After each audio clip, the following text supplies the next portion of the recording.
Morning. Good morning. How's everybody doing today? Good.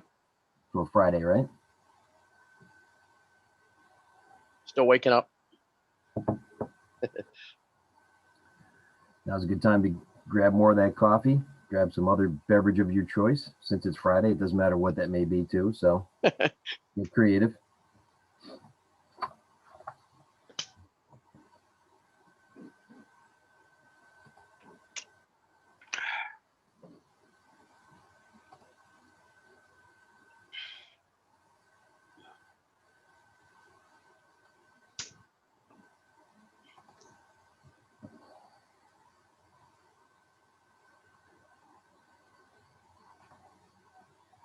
So what's everybody thinking of Ignite so far? Anybody have any thoughts? Any ahas? Anything they want us to change about it at all? I'm curious about something. When I printed out in the first session, they had a thing to print out, and it came out all the way through 10, but then there's nothing else. Should there be? Did you get that from the Facebook page, or how did you get the materials there? It was off the chat box in the first day. They posted it, and it went all the way through 10, and then that's all I have up to. Yeah, the first section, there's basically, if you look at it, there's supposed to be 20 modules for this, and really there's about 18 that we focus on. But each day we post the materials for that particular day. Now there may have been somebody who posted at least the first half of it, because it's really technically in two parts. The first 10 is Spark, the second 10 is Elementals. Okay. The first part, Spark, is just to figure out what the fundamentals are of your business. And then the second part, Elementals, is how do you start that? How do you implement all of that? Thank you. Maybe it was just the first part, but I would say just each day check the chat box, and should be that day's version at least anyways that should show up. Okay.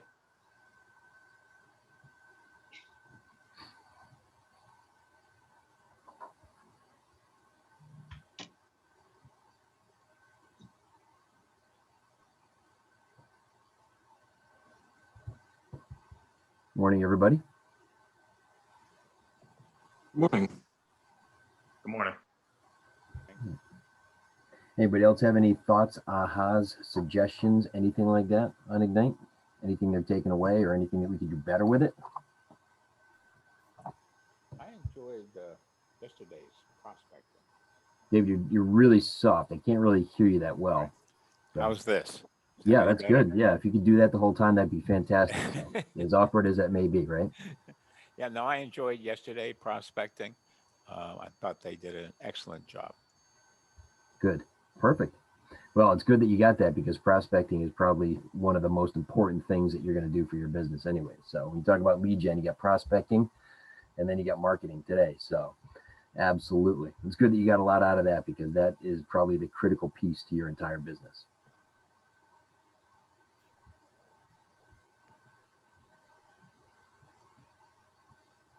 That's better. Yesterday after Ignite, I went to Brockton, Mass, to visit a old client of mine who may want to sell his shop. I had a bunch of clients in that area, so I spent the day. I ended up visiting 4 different shops, saying hi to everybody in person. It was good to meet everybody. Everybody was really nice, and it was fun. It was a good day. Yeah, those care calls and those care drop-bys and all of that, I got to be honest with you, I mean, selfishly, those are the best things. And the reason for that is because, they get that feeling once, somebody stops by and that they know, and, they feel good and say, hey, thanks for stopping by. You get to do it multiple times, whether you're calling or whether you're, stopping by. I mean, you get a benefit of doing that 6, 7, 8 times a day, 10 times, whatever it may be. It's fun. It's great. It's really good. Can't beat that. It's cool to visit places you haven't gone before. Yeah, definitely.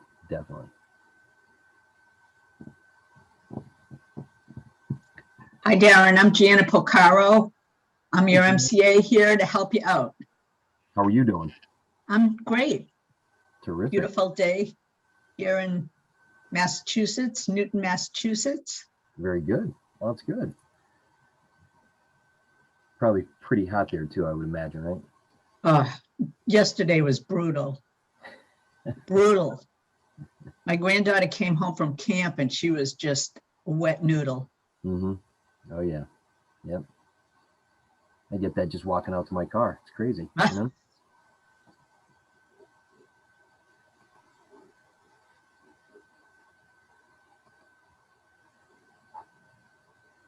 How's everybody else doing? Anybody else have any thoughts or ahas or takeaways that they've had so far from Ignite? Anything they want to share? Anybody have any good experiences? Like maybe they've implemented some things? And I'm pretty jazzed up this morning. I just got the email my license came in. So Hey, there you go. took 5 weeks and 1 day. Congrats. First step to Now production. there's There no you go. excuse, right? Mhm. No excuses. Really, that's good. That's good. Nice.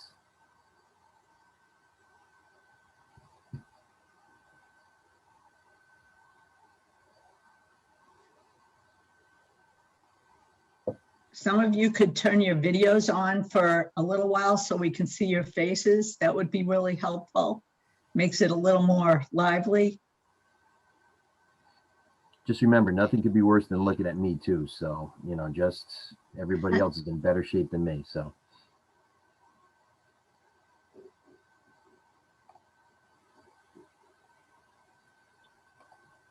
anybody actually have a buyer's appointment or a listing appointment that they've gone on recently?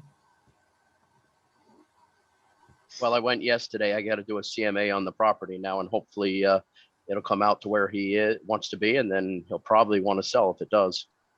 Fantastic. You know, all you got to worry about is just pricing it right. Yep. That's all. Yep.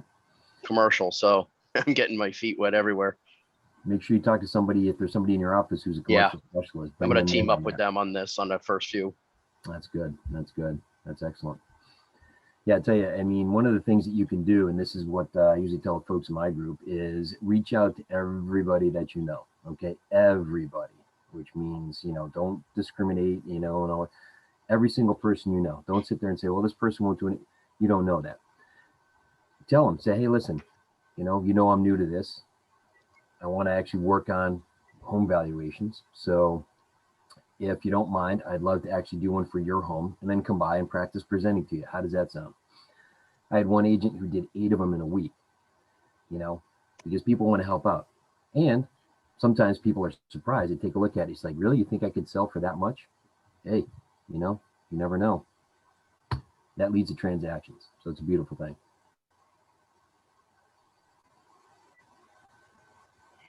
Hi, Mariah. How are you? Good. How are you doing? Good, thanks. Good. Good. I had trouble. I had the login info, but I didn't have the link. No, just starting the conversation. So just chatting with folks. So Sure. I don't know. Do you want me to handle the presentation? Do you want to handle starting things up? What's your preference here? I have the presentation up and ready to go. So if you Okay, want, okay. I'll share my screen and run the slides. Okay. Yeah, absolutely. That's fine. Cool. Sounds good.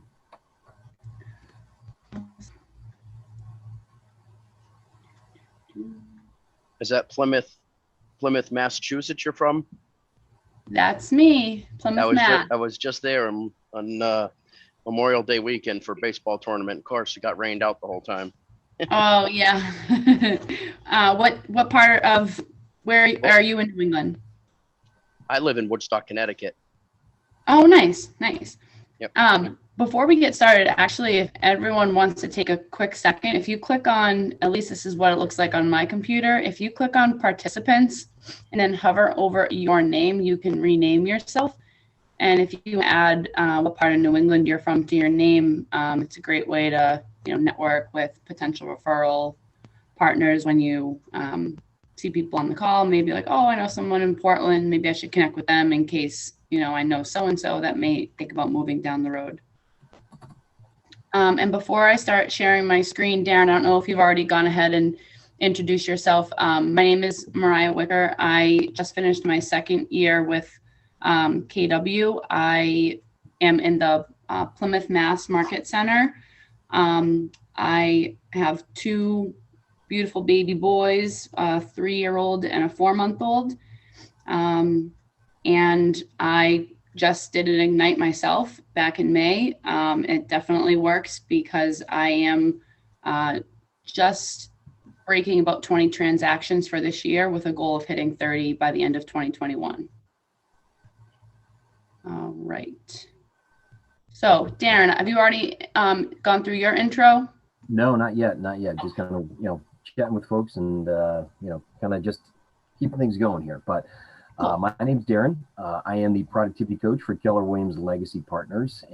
So pretty much we cover the entire state of Connecticut. And I've been with Keller Williams in this role for 2.5 years. I have 3 kids, all of which are in college now, as a matter of fact. I coach high school girls lacrosse and high school football. So coaching is pretty much 24 hours a day, 7 days a week for me. I've taken Ignite a multitude of times, and I got to tell you that this is probably the best course that's out there to get you started in real estate. No other firm has this. So just by attending these classes, you guys actually have a leg up on everyone else that's out there that's starting at the same time. So it's definitely a worthwhile tool. So Janet, did you want to introduce yourself as well?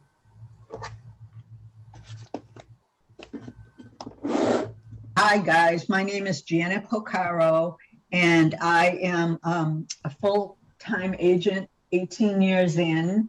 I have been with KW for about half that time, and I'm in the Boston area, and I love this class, and I love meeting you all and getting to know you. Darren, and just let me know what you guys need. Mariah, 2 years in and you're doing 20 transactions.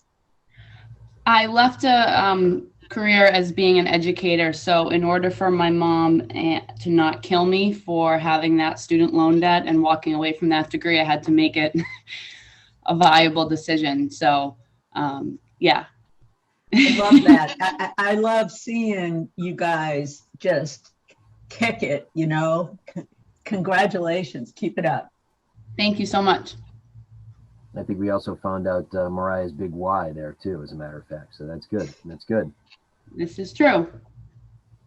Excellent. Okay, great. Well, today we're actually going to be talking about marketing. And marketing is one of the cornerstones of the most essential piece to your business, which is lead generation. Okay, lead generation is going to basically pretty much, determine whether you are successful or whether you are, struggling at this point. Okay, lead generation consists of prospecting and marketing, and those are the 2 essential pieces that you want. Now, yesterday you learned about the prospecting side of it, right? Today we're going to be looking at the marketing side. And what we want to do is we want to basically come away with this knowing that we are prospecting focused, but marketing enhanced. And we're going to go over exactly what that means. All right. Now, for the program itself here, all right, this is strictly for your benefit. As I mentioned before, this is basically a class that no other firm offers. All right. So we're here to help you and to get you going and help you get started in real estate. And this is the best way to do it. So, you choose how you want to participate here, but all questions are welcomed. If you have anything that you want us to clarify on, just interrupt us or just jump in or throw something in the chat. Janet will actually let us know if there is anything in there that's relevant to what we're talking about at that time, and we'll stop, we'll address that question, and then we'll move forward. And I think, Janet, at a couple different points, if you want to throw the materials in there, depending on people when they come in, that'd be great, because usually we have some people that come in a little bit later and don't have the earlier part of the chat. So if you wouldn't mind doing that, that would be fantastic. Right. Anything you want to add here? No, that's it. I specifically signed up to help out with this piece on marketing because I do feel that people ask me a lot of times, where do you find your business? And my business is 100% from marketing to my sphere and my database. And I just finished a bold local last week. And one of the things that really stuck with me was that the bold coach kept saying, Coca-Cola doesn't market to you when you're thirsty. They market to you 24/7 so that when you're thirsty.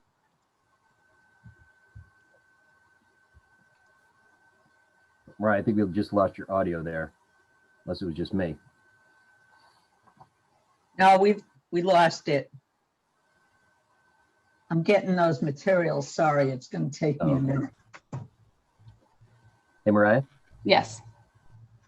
We lost you for the second half of what you're talking about there. So for some reason it cut off. So I apologize. Oh, did the Coca-Cola part come through? That's where it dropped right at that point. Okay, well, the bold coach had said that Coca-Cola doesn't market to you only when you're thirsty. They market to you 24/7 so that when you're thirsty, you think Coke. And that's how I try to run my marketing strategies, is to be always going to my sphere and being top of mind. So that's why I signed up to help out with this course, because I do think it's the cornerstone of my business is marketing to my sphere. So if anyone has questions afterwards, feel free to reach out to me directly. Absolutely. Okay. Great. So things that we're going to focus on today. Obviously, in an effort to grow your business, you're going to lead generate. All right. Lead generation will be the answer to every problem that you have. Okay. If you don't have enough money, you can lead generate. All right. If you've got problem clients, you can lead generate. All right. If you're worried about one or two clients and how the transaction might, just lead generate, lead generate, lead generate, lead generate. It solves everything and anything. And typically on those days when you don't feel like lead generating, you pretty much can go out in your calendar about 45 to 60 days out and say no business, right? So if we don't do that, then we really don't have any business. So it's going to be the lifeblood of what we do, right? And when we're running our business, all right, not only are we out there and we're marketing ourselves on a consistent basis, but we're also marketing our clients' listings, right? Listings are one of the keys, the 3 L's that we learned in the MREA, right? Leads, listings, and leverage. And listings are the way to go. And going out there and marketing your clients' listings, it's just in the same vein as you marketing yourself in order to get business. And those are the 2 essential parts of this. When it comes to marketing, all right, marketing is something that you use in conjunction with prospecting. Don't ever think that this replaces the prospecting side of it, all right? Marketing is going to enhance the prospecting side of it, all right? It's not enough to sit there and to blast out a social media post on a Monday and then just sit back and wait and hope business comes in. It's not going to happen. All right. Anybody know how many times that you actually have to market a message before it sinks in and before people make the connection between the product and the message? I'm not sure, but I know with cold calling, it's like 7 touches before they even pick up the phone. So I bet it's pretty high. Yep. It's actually 8 to 10 times. And the way to think of it this way is that, think of the Super Bowl. How many of you watch the Super Bowl, right? You see one of those ads on there and it's got the monkey and the fireworks and the unicycle and all this other stuff. And it was a fantastic little 30-second movie. But a day later, you can't remember what the product or the service was, right? But yet you sit in front of the TV at night, and as soon as like the first few seconds of that insurance commercial come on with the, the little lizard or whatever it may be, you know exactly what they're going to say, you know exactly what the product is, right? It's because it's been in front of you multiple times. Think of it this way. If you want to get in front of people that you know and you want them to use you in your database, right? You need to be in front of them on a consistent basis, not in their face, but just in front of them, just so that they see you and what you're doing and they make that connection, okay? And that's the essential part of marketing. Right, anything you want to add on that one? No, I think you got it all. I was gonna guess. Thought you were going to the 36 touch. No, we'll cover that. We'll get to that. We'll cover that. So, but essentially, when you take a look at marketing, all right, marketing is something that is different than prospecting in that you're essentially going from, instead of a one-to-one connection, it's one-to-many.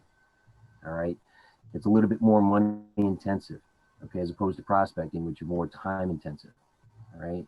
And what you're doing is you're putting the message out there in the hopes that people will come back to you and contact you, okay, as opposed to you reaching out and contacting them. So those are some of the primary differences. We're going to go into more of that as we go through this, but that's essentially, if you want to look at marketing compared to what you learned yesterday in prospecting, that's it right there, okay? Can you jump to the next slide? Thanks. Okay.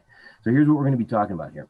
We're going to obviously be touching on the difference between marketing and prospecting. All right. We're going to basically dive into marketing. Okay. What are the ways that we can get creative? What are the ways that we can actually put our message out there and touch base with the folks that are out there? All right. And then how can we utilize command? What are the tools that are in command that are going to help us with our marketing efforts? And there are a lot of them, and they get updated and changed and rotated on a consistent basis. Okay. You'll never run through or get tired of the materials that are in command, especially in designs. All right. Then obviously we'll take a recap. We'll take a look at what we learned, what we take away, and what we can implement in our business, at least at this point. Okay. Awesome. All right. Went to, yeah. Cool. Okay. So here we have basically our marketing triangle. All right. And essentially at the top, we have our marketing. All right. As we mentioned before, difference between this and prospecting is that with marketing, a little bit more money intensive. If we're going to go out, we're going to get that message across to as many people as possible. It's going to require us to spend money on things like, say, Facebook ads. All right. You could actually do things where we sponsor maybe a tournament, sports tournament, something like that. Or we can put our name on a product like one of those recyclable grocery bags, or maybe a pen or a magnet, things like that. Okay? It's passive because what we're doing is we're basically putting it out there, okay, for people to contact us. And it's more of a long-term play. This is something that, you just don't put it out there and sit back and wait. It's a consistent program that you do, but the results and the efforts aren't going to pay off except down the road. Because we look at what we just said. We talked about 8 to 10 times before people make that connection with your message there. All right. If we send it out once, it's not going to work. All right. We have to be consistent in our approach, and we have to be out there so that people make that connection, and then they will contact us and they'll start to reach out to us in that regard. Whereas if you take a look at prospecting, okay, prospecting is more time intensive because now we're focusing on that one-to-one connection. We are the ones that are initiating that communication, that contact, and we're reaching out to have that real estate conversation with people, right? You're proactive in terms of how you reach out, how you approach them. It's all about you, okay? And more often than not, you get immediate results. If you're talking to your database and a person says, hey, wow, okay, you got your license. We're thinking about selling our house. When can you come over? Okay, that's immediate right there. Or if we're calling expired, and we have that conversation, we handle their objections over the phone and say, something, why don't you come out and let's talk about possibly listing again, all right? Those are things that happen immediately, and you're going to see immediate results. So that's why we have to have a combination of both of these. We use the prospecting for trying to get that, basically the business in the front end, in the short term, and the marketing is going to help us to fill that pipeline out over the long term, okay? Marketing, more of a broad-based approach. Prospecting, very specific and very narrowly focused on that one. Okay. Anybody have any good thoughts? Well, go ahead. Oh, I was just going to ask if anyone wanted to share a couple of examples of maybe what they've done themselves or seen other agents do for some examples of marketing versus some examples of prospecting.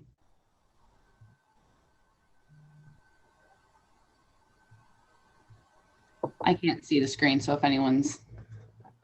I saw recently an example of an agent who was giving an ice cream event where she was meeting people up for an ice cream cone. So it was branded, marketed, to a vast number of people.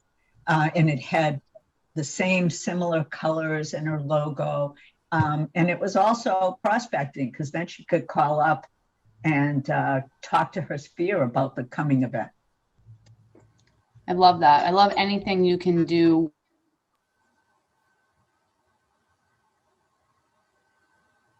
Oh, you lost your audio. Yeah, Mariah, we lost you again.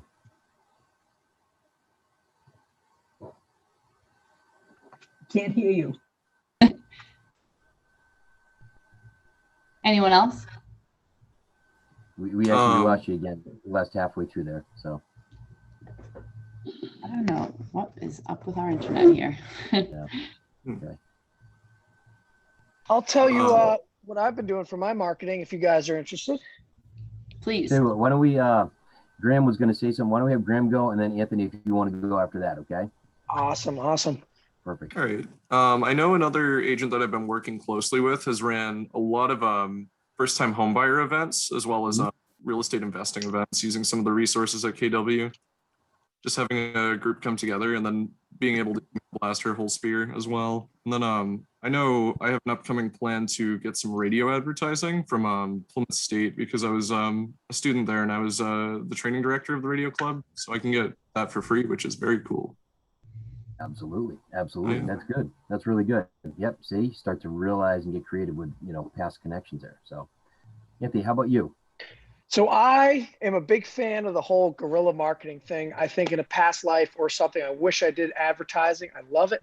And I have a bunch of stuff I want to do, but what I've been doing in the, immediate right now, I have a bunch of signs. I had a couple misprints, so they sent me like 3 sets of signs free. So I got an abundance of my listing signs. I actually got a text from Rhode Island yesterday. Someone took a picture of my car at the winery Realtor thing, and they're like, "Look at this guy's car." I was like, "Oh my God, that's my car." So I just take these signs, I leave them in my car, because if I don't have a listing or whatever, I'm just going to stick them anywhere. If I'm like going to the coffee shop, I'll stick it in the ground in front of my, anything like that. So people see like, oh, you're a realtor. They feel more comfortable because it's like this big thing out there, you know? And I like to try to wear a suit or dress nice anywhere I go. So they're like, okay, hey, what do you do? Why are you all geared up here? And, you know, and I found that has led to a lot of people like, oh my God, that's so funny. I'll definitely use you. And, you know, of course it only is what it is, but it still gets that foot in the door. I have their phone number and all that. So just a little thought. It's fantastic. That's good. I know some of the people that I've seen, at least in the coaching program, that have gotten creative. I had actually one person whose friend owned a coffee shop, a little diner. So what he did was he went in one morning and he basically paid for the coffee of everybody that was in there. And all they had to do was just basically take his business card. And he was offering a free CMA. So he basically, you know, handed his card out and gave CMAs to, he handed his card out to about maybe 30 different people and did CMAs for about half of them. And that's the way that that he got his name out there. So he started building his client base through that. There's so many different ways that you can be creative and you can get your message out there. I'll share one that I've done recently, and hopefully I don't get cut off with our internet here. I'm in the office, so is I got this idea from an agent in Maryland, actually. And if anyone has done Bold yet or have heard of a reverse Bold 100, it's where you actually get people to give you their contact information with the goal of having 100 contacts in a day. So her thing was partnering with local restaurants, and I did the same thing. And what I did was I reached out to 5 restaurants in my town and asked each of them if they could come up with a deal to offer exclusively to people that signed up to participate in what we were going to call Restaurant Week. It was going to be, they had to have a special coupon to show. So for example, the Mexican restaurant did free margarita with 2 entrees. So I had posted through all the town locals pages and to my sphere through Smart Plans that I was hosting Restaurant Week. And in order to get the deal for each of these 5 restaurants, and I shared the 5 restaurants in advance, but not what the deal was. In order to get the deal, you had to sign up and provide your name, email, phone, and mailing address. And then that's how I would share out the coupon with those people 24 hours before the whatever restaurant was highlighted. So for the restaurants, especially post-COVID, they got all free marketing. I sent each of them a folder that had an Instagram story, a Facebook post, an Instagram post, a flyer to be printed out. And I wrote every single restaurant a review. I had, I hired a intern, a local college girl that was looking for an internship for free. And she went out to each restaurant and did giveaways for a gift card for each restaurant, took videos. And then after the fact, once I had about 157 people, I think, signed up, I was able to then call each of those people and say, hey, you know, what'd you think of Restaurant Week? Thank you so much for participating. And in every single conversation, it ended up going to real estate because they knew I was a real estate agent that was hosting this event. And I just leaned on, you know, which is one of the reasons I love KW, is that come from contribution. And why are you doing this? Well, it's important to me to come from contribution, which it is. And at the same time, I'm now growing my database by 157 people who now I can put on my marketing mailing lists. So Anthony just posted a link to his landing page in the chat, and it is an amazing little marketing piece that you can send to people. I love that.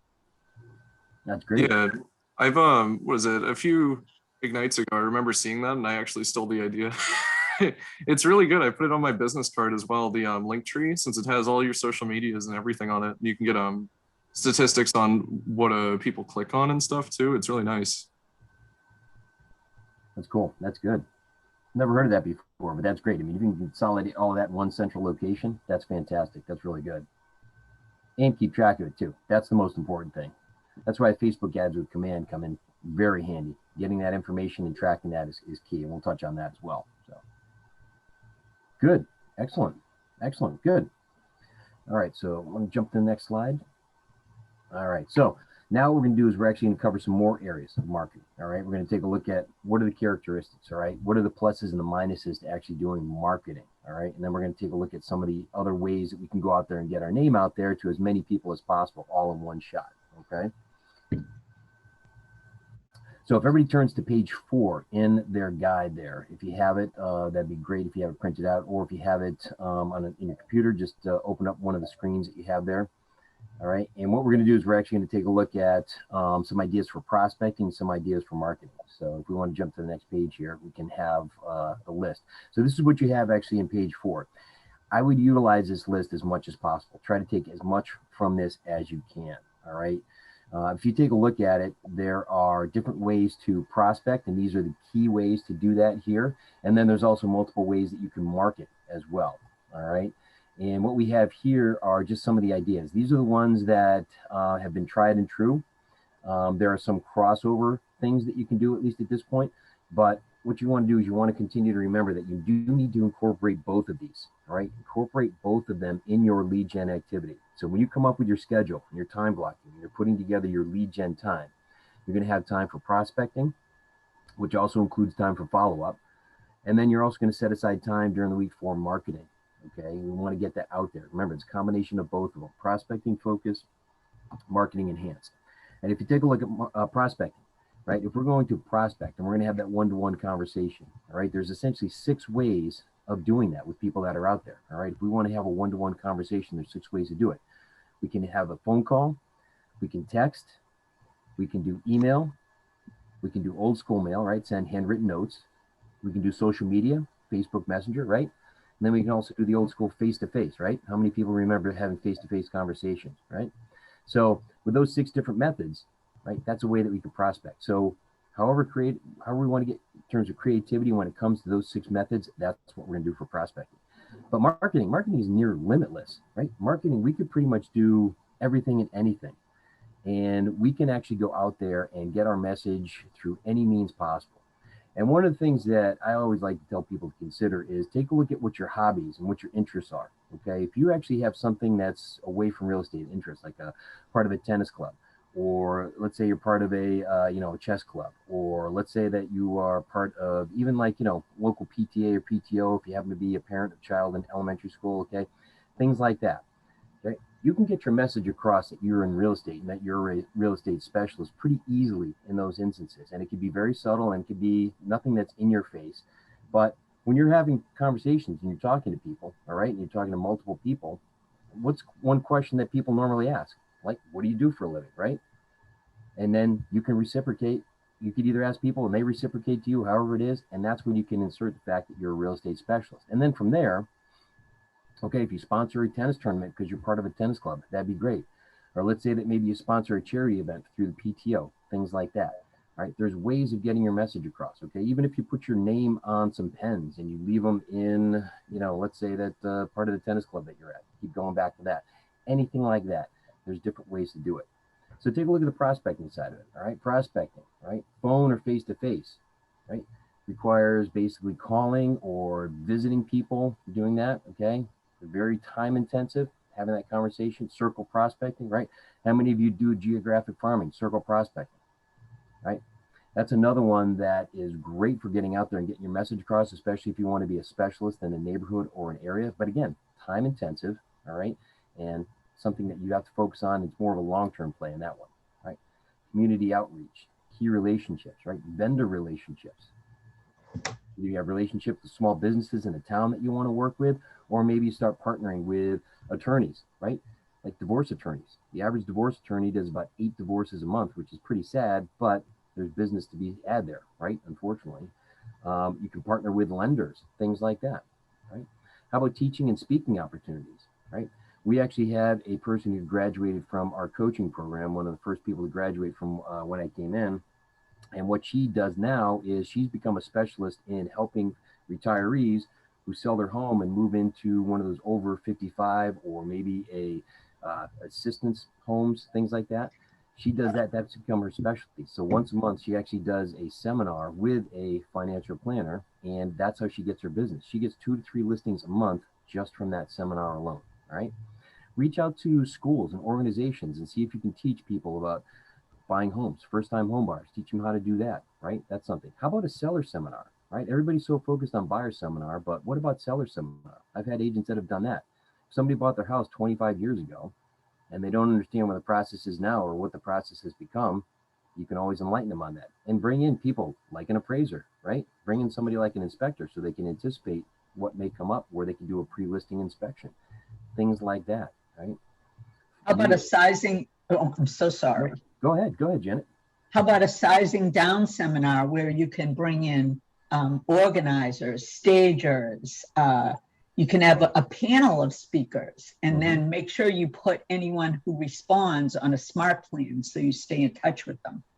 Absolutely. That's fantastic. That's really good. Yep, absolutely. Now, when you do that, what you're doing is you're bringing in new people. All right. So almost to Mariah's point about the reverse bold 100, you're bringing people to you. All right. In a way. And you're also solidifying those vendor relationships, because those vendors, if they're asked to be a part of that seminar, they're going to basically latch on to you a little bit more. And they're going to say, hey, this person actually took the time to include me in this. So I'm going to go out of my way to help them. All right. All of that. Excellent stuff. Door-to-door canvassing, networking events, booths, kiosks, walk-ins. You know, I had actually a gentleman whose son actually had a career day in school. So he just put a table up. Turns out a couple of the teachers came over and said, hey, we're looking to either buy or we're looking to sell our house. So he actually got transactions from that, surprisingly.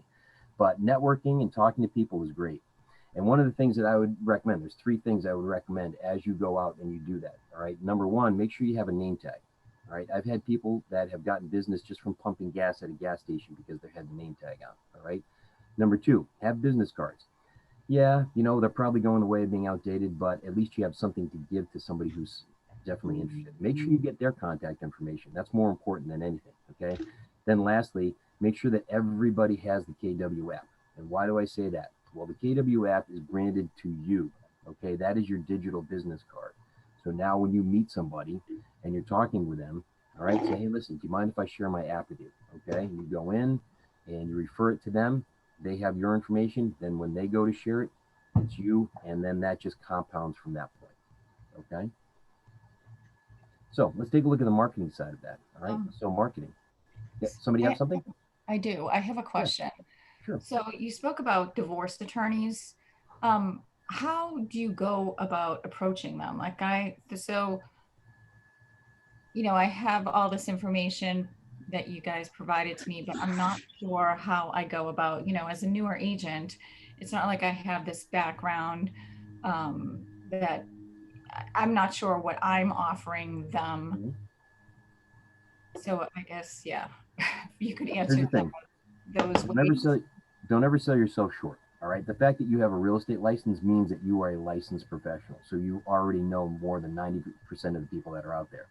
The reason why there's a confidence issue is because at this point you haven't had the experience, or you haven't had any interaction with anybody or anything at this point. So that's what this course is designed to do, is to give you that confidence to help you to go out there and talk to folks. So not only do we talk about these items here on the presentation, but there's script books along with it too. There's script books for the Spark half and there's script books for the Elemental half. And within that are basically scripts that you can basically take the information from, make it your own so it sounds genuine, something that you would say, and have these conversations with people. So let's take an example of that. Let's say that we were to go to a divorce attorney, all right? And we were going to explain to them the value that we bring. What would we want to highlight? What would be a part of that conversation with divorce attorneys? Your value proposition. Okay, which is? Well, you can share the KW value proposition, or if you have your own, could be, does anyone have their own value proposition they'd want to share?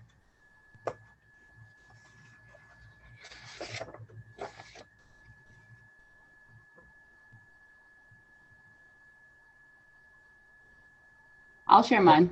Yeah, absolutely. I'm just gonna say, go. Yep, absolutely. Go right Sure. So normally I try to hit on these three things. When you hire me as your realtor, you're going to have someone that you can trust that's going to be there to answer all of your questions and protect you all the way through closing.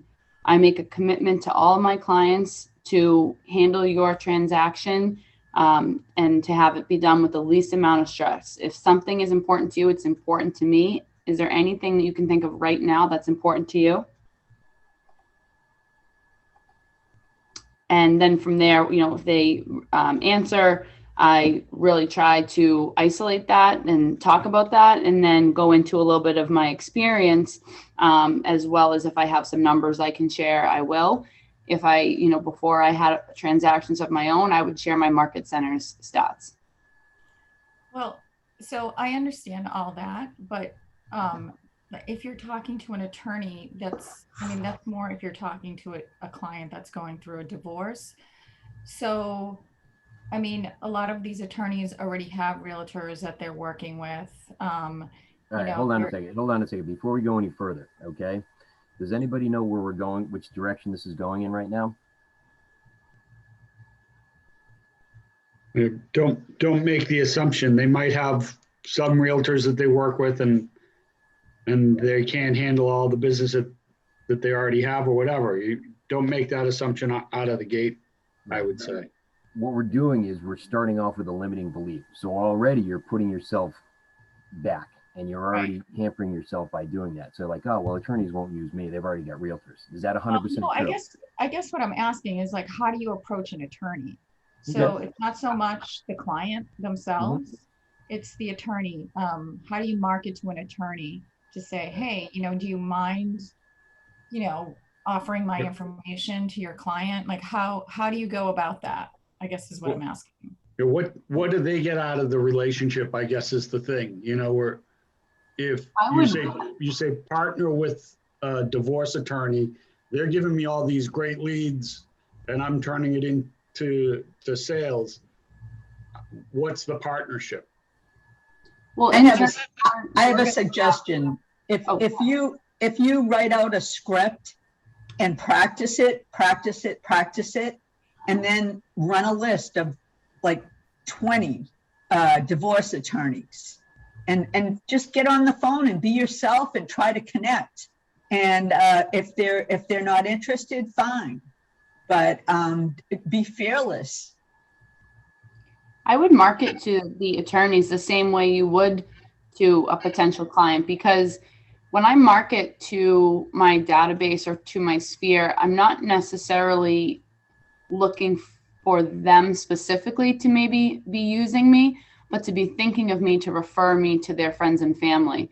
I know that I have people that I market to that I know, well, I shouldn't say I know they're not going to move anytime soon, because they could. Life can throw you a curveball and something could change and they could decide they want to move.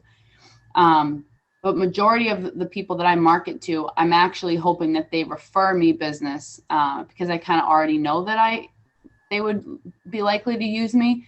So I think when you're looking to build a relationship with an attorney, you almost do want to market to them as if they were a client and use that same value. So maybe instead you change it to, you should refer me as your realtor of choice because I will protect your client, answer all their questions, be someone that they can trust. So you should still have that value proposition and maybe just tweak the wording a little bit to market to that attorney so that they then in turn market you. One of the things about a value proposition is it's got to be emotionally resonating. And what that means is it's got to be some sort of tie-in. So what you can do is, if you unfortunately have been divorced, that's something that you can incorporate in there. All right. If you have a family member who's been divorced, you can incorporate that in there. All right. And say like, listen, I know what it's like. I've seen it. I've been through it, whatever it may be. That can be something that you can use if it's something that you want to become a specialist in. All right. And say like, listen, I specialize in helping people who are going through the divorce to sell and then buy afterwards. I've got connections pretty much all over the world, being part of an organization that has, if the number one, the largest real estate company in the world, things like that you can use. And, Jim's point, what are they getting out of it? Okay. Now, this is something where, let's say that if they're a divorce attorney and they do real estate, say, listen, refer my clients to you. Absolutely. You will be the top referral for any real estate transactions, because not all attorneys just do one role or one job. Maybe they have a firm and there's different specialists. Say, hey, listen, I'll recommend all of my clients to your attorney in your firm for real estate, things like that. Okay. It's more along the lines of coming from contribution to what Mariah was saying in the beginning. Okay. And when you have that value proposition and it's something that is important to them, then you're going to make that connection. But as Janet was saying, come up with a script, something that you can bring to the table that can help them out. Okay, then they'd be willing to help you, but make sure it's genuine and it's coming from you. And that's part of the value proposition. So Darren, I think the value proposition is the cornerstone of your marketing. And I always recommend that you start a Word document and file it away and visit it. And you know what, you write a short one, you write a Twitter one, you write a longer one, and you copy and paste that all over your social media and any marketing materials that you have. And it gives a consistent message. And if you have trouble developing the value proposition, ask a friend to help you out. Sometimes someone can champion you better than you can champion yourself. Absolutely. And if you want to take that one step further, videotape yourself, okay, talking about your value proposition and post it in social media. Okay. Janet, that was great advice, because we went through a value proposition exercise earlier, I think it was last week. And sometimes it's difficult, like you say, to champion yourself. I don't think Anthony has that problem, do you, Anthony? And it's a great thing. But sometimes you get stuck and you're like, I don't want to brag about myself too much. And they say, well, what would 3 things your friends would say about you? Plus, you can use your client reviews and make sure you keep all those in the same document so that you can use them over and over. People like consistency. Definitely. Also, with permission, try to get so you can video your client giving the review. That's true. Yep. If your clients are giving you a review, you can use that as well. So, absolutely. Nina, I think to your point, it's just going to take time. What you want to do is you want to come up with something that's beneficial to the attorney, that states your value proposition. And if that's an area that you want to be a specialist in, then mention that. Absolutely. Does that help? Yeah, it does. I mean, I've never been through a divorce, so I don't know. I guess maybe that's something that I should, I don't know, maybe talk to people about. I'm not sure. Yeah, you can always research it and find out what happens and what are the lingering effects, and basically understand that and study that, and then that gives you the emotional tie-in as well too. So if you were there as support for folks going through that, helping them out through this, then that's also another something else that you can actually build into your skill set. Also, you can build in a connection to your big why. So maybe you have a thing about helping children. So instead of going with the divorce attorney, do a book club for children. Yeah. Connect to the library. Thank you. I would say attorneys are also going to want to know that they are, they're referring you. That's their reputation too. I know when I refer a professional, I expect that they're going to deliver the same quality of service that I would be delivering. So I would make that something you drive home when you're connecting with these attorneys. Show them that you're going to be the professional. I've got referrals within KW before, and the person who was sending the outbound referral intentionally waited a day before he responded to the people that had put their hand up as being a good match for his referral. And I followed up with him right away the next day. And he said, I'm going to use you because you were the only one that followed up. And it's important to me that whoever I refer my client to, that agent has good follow-up. So that's, why I chose you. So proving to those attorneys by, good correspondence and emails, being on top of things, even if you can circumvent a task for them in any way. Just show your professionalism, and that right there can be your value. Because again, if they're going to refer you, they want to know that whoever the client isn't going to be like, oh geez, Attorney Smith referred me to Mariah and she really dropped the ball. He must not know a good realtor and maybe not use him again. So build that relationship and just show that you're the one for the job, because you are. Definitely. All great advice. So let's take a look at some of the concepts for marketing here. All right. So we've got offline advertising, all right, through different media outlets right there. I don't know if newspapers are as big as they once were, but that's something. All right. Grocery carts too. I'm not sure how big that is, but there's other ways that you can do that. You talk about moving vans. I know plenty of agents in our office that have the magnets on the side of their cars, or they've wrapped their car in basically a picture of themselves or their business. Okay. You've got online advertising, which we talk about, the Facebook ads. All right. Those are big. Google ads, all of that. All right. Social media is big, and that's what we're going to be touching on with the designs portion of this. All right. If you are able to get into radio, TV, things like that, all right, that's another outlet. I'll give you a story of somebody who actually was in our program earlier, and what she did was she actually created videos of other agents' listings with their permission, where she walked through the house, kind of like MTV Crib style. Her son actually had a friend who was a videographer and agreed to do it, and she would just post the videos. Now everybody liked to see the videos because they were nice homes. It was great, and she basically gave them a tour of the house. That actually landed her a spot on a radio show.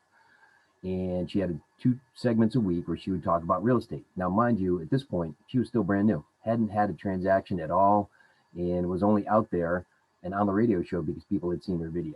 Now, I asked her, she did about 3 months of that. And I asked her, I said, how many people actually, when they called in on the radio show, asked you your experience level? She said, nobody. All right. So Nina, to your point, all right, you're a licensed professional. You can go out there and you can talk to anybody. All right. So she did that. And then pretty much that has actually sustained her. She capped. She's been in the business now going on almost 2 years. So the first year she was doing all of that. She's capped, and then she's going to double her business in the next year. And that for her was the key factor. Being on that radio show, coming from contribution, having that confidence, talking to people. And that's sustained her. She's getting repeat business referrals, and that's how she does it. Okay. You got direct mail, so we can do postcards and things like that, special campaigns, all of that, promotional items, different things where you put your name or your logo on all kinds of things, sponsorship, all of that, public relations, press, anything. All right. Ideally, what it comes down to is that you are trying to create engagement with folks that are out there. All right. Well, it's all about engagement. If these people will call you up and talk to you about real estate because you are the real estate solution provider, that's exactly what you want. You want that day in and day out. So how do you create that engagement? All right. What are some other things that people have seen in terms of marketing that may have been creatively used there? I know we talked about it a little bit earlier, but maybe this might have sparked some ideas there. What else have you seen?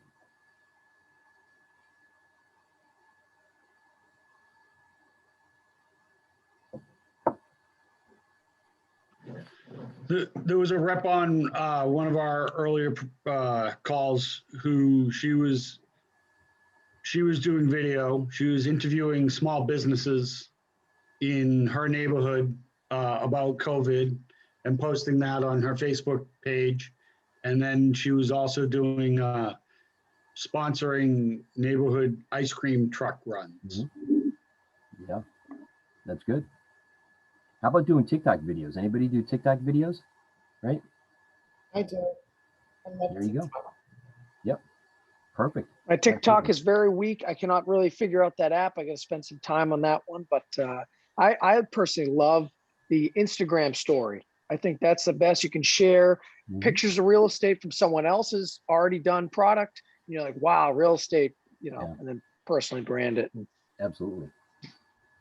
How about doing polls on your social media, right? Instagram polls or Facebook polls and getting people to interact, part of when you actually look at that on Mondays at 2:00 when we do the regional training that they have there. One thing that they highlighted recently was a this or that type thing, where would you prefer this antique car or this modern sports car, stuff like that. Gets people engaged, like we talked about, the interaction that you have there, right? Definitely things like that, all right? You can also find an agent who has a listing and ask their permission. You have to ask their permission to advertise their listing on Facebook. And you might bring them a buyer. You never know. You can represent yourself as a buyer agent. Something that I do a lot is so I'm on a team and I do open houses for my team. And I always ask to advertise their home. So I do it on Snapchat, I do it on Instagram, Facebook early that morning. And then I also do like while I'm there, like I showcase like a really pretty window or something like that. So Yep, that's great. That's great. Yeah. Hey, I've seen plenty of people, they do Facebook Live videos, all that stuff from open houses and things like that, just whatever it could be to just highlight where you're at and different features and things. That's perfect. That's excellent. Good job. Yeah. Okay. Yeah. These are all great ideas. There's really no wrong idea, honestly, if you think about it. Okay. There's really no wrong idea. But what you're going to have to do is you're going to have to come up with what are going to be your main sources of marketing. You're going to find out what works for you and what's best for you. And I'd say get creative and try different things. All right. Get out of your comfort zone. But really what it comes down to, you're going to have about 4 or 5 methods that you're going to use on a consistent basis. All right. For prospecting and marketing. And 90% of your business is going to come from those 4 or 5 sources. All right. So yes, it's great to be creative. All right. But don't use that as your entire marketing program and prospecting and everything, lead gen. All right. Your business is going to come from about 4 or 5 sources, pretty much. Any questions so far? Any other questions or anything like that, at least at this point?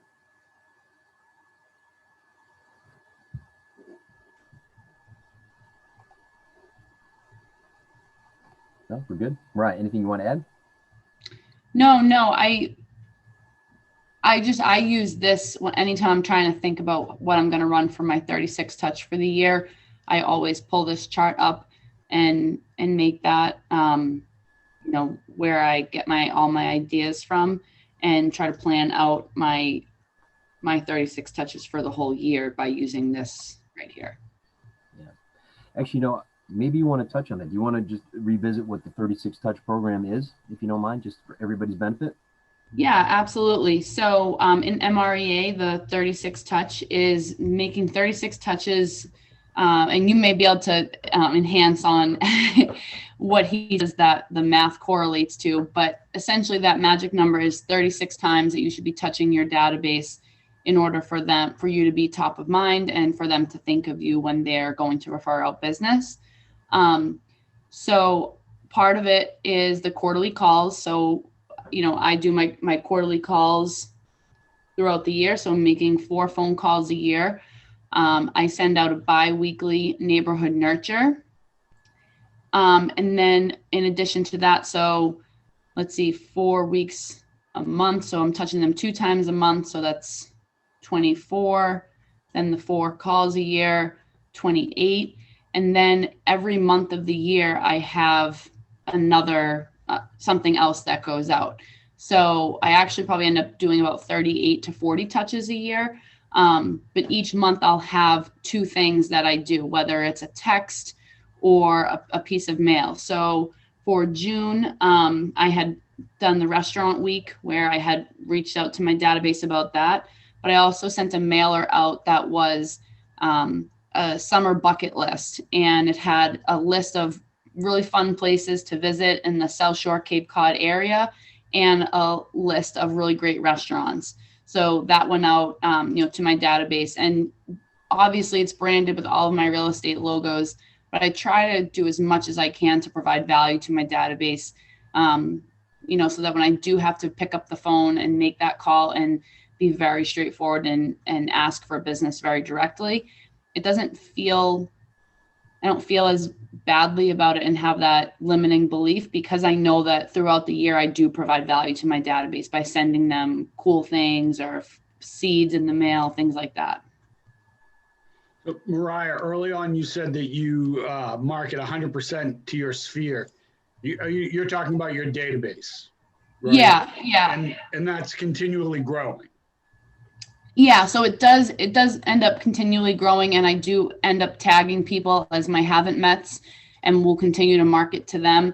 I do also send the just solds, just listeds as well, but I'm very hyper focused on my database. I've got about 600 people in my database, and if every single person either used me or referred me to someone, I can have a sustainable career. Yeah, to that point, I mean, if you take a look at the top producers that are in our office, the solo agents that cap on a consistent basis and cap early and often, okay, they are the ones that have literally only about anywhere from maybe 800 to 1,000 like true clients in their database. All right, they may have over 5,000 in total, but there's about 800 to 1,000 that they consistently focus on because those are the ones that give them business or refer them business. All right. And from that, okay, look at what Mariah's doing, which is 600 people in her database. All right. You can have a very strong business, but you've got to stay in front of them. You've got to be top of mind. And this is the way that you do that. But your database is gold. You should be sitting there and focusing exclusively on the database and then have a plan to add anywhere from 5 to 10 to maybe 15 people a week, okay, just through other means so that it can grow. Maybe that comes from referrals. Ask your database to, give you a referral. Say, hey, listen, I know that you're all set at this point, but if you know of anybody, please, help me grow my business, and would you mind passing along my information? Stuff like that. Plain and simple. One of the best touches I did, this year was I went into designs for every holiday and picked one of them. They have pretty much beautiful graphics. And I just went through and texted everybody I know, everyone. Happy 4th of July, happy 4th of July. And I got a ton of responses. Just another touch. That's kind of a mix between prospecting and marketing. Yeah. Any other ideas on this? More questions? One thing I wanted to share that if you're, nervous at all about going on a listing appointment, it's great to practice, with other agents in your office and role play. But something that I did early on was actually ask my closest friends and family members, I just finished my listing presentation. Would you mind if I practice with you? And that now you're talking about the market. Sometimes you have to train your people, just like we talked about with building the relationship with the attorney, train your people to market for you, because naturally they're going to want to go out and become the agent. It's not their job to, pre-screen your buyers and your potential sellers. You just want to train them that if you hear someone thinking about buying, selling, investing in real estate, get their contact info and connect me. It's just like if you were to find an agent, you just bring them straight to your team leader.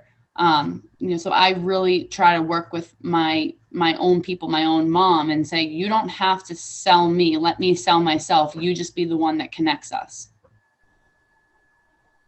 Yeah, that's terrific advice. That's really good. You want me to go on to the next slide? Actually, I'm just looking at the time here. Maybe what we want to do is just take a quick break and Sure. then come back and we'll jump into the next slide. So what do you want? 5-10 minutes? What works for everybody here? Whatever's good for you. Tell you what, why don't let's take 10 minutes. All right. So let's say by 10 after, because it's 10 o'clock right now. So let's say 10 after. All right. And then we'll come back and we'll jump into the next slide. How about that? Does that work for everybody? Great. All right. Perfect. Cool. All right. Thank you, everybody. So we'll come back and we'll get started exactly at 10:10. All right. Thank you. Thank Darren. you, everybody. Darren, can you hear me? Yeah. Yep. Real quick, I was thinking, I just finally got my own, realtor signs with the post and everything. Okay. I was thinking of posting something on social media, showing the sign and saying, geez, I finally got my own signs. Who's ready to put this beauty on their property or something like that? What do you think of that idea? Absolutely. Absolutely.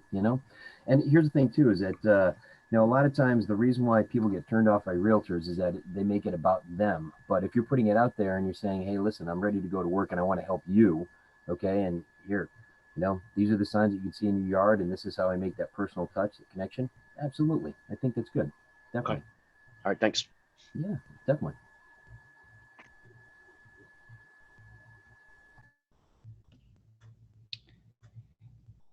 Darren, are you guys still able to see the presentation right now when you're looking at the regular Zoom screen, or do you see my Zoom screen?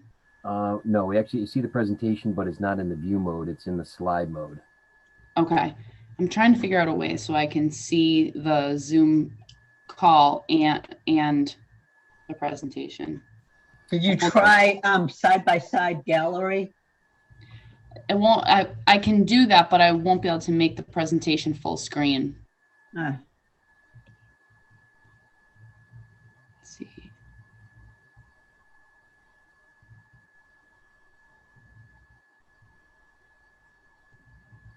Play with it for a second while people are taking their break. Sure. Excuse me, I'm just going to step off for a second. Sure.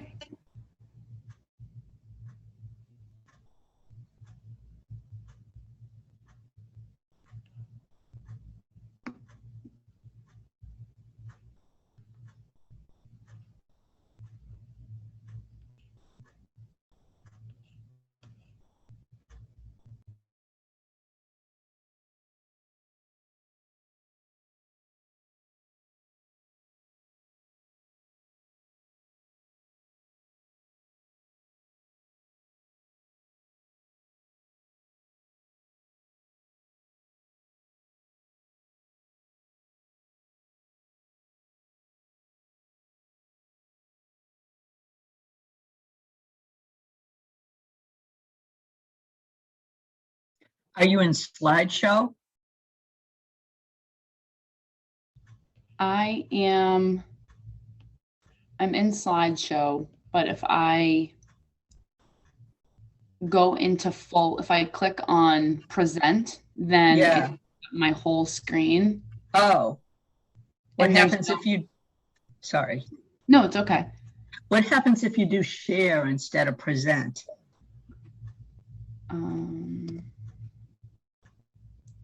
Share, it just would send it out to. Yeah, no. But when I do, when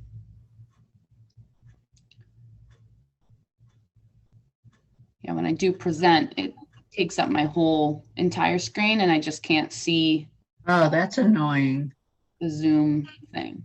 Well, because I'm looking at your screen now, and I have, because I'm a participant, I have the galley on the right, and then I had to put the chat on a different screen.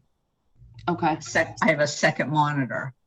Okay. Yeah, I have, I just pulled up my other computer, so I'm just gonna do the Zoom call from so it's gonna look like I'm looking away, but it's because I'm looking at right the other screen. Even if you I have a camera, and it's hard because if you're looking at the screen, you don't look like you're looking at the people. Exactly. Yeah. So if I look at the camera, I'm looking at the presentation, but to look at the people, I have to look over here. Right.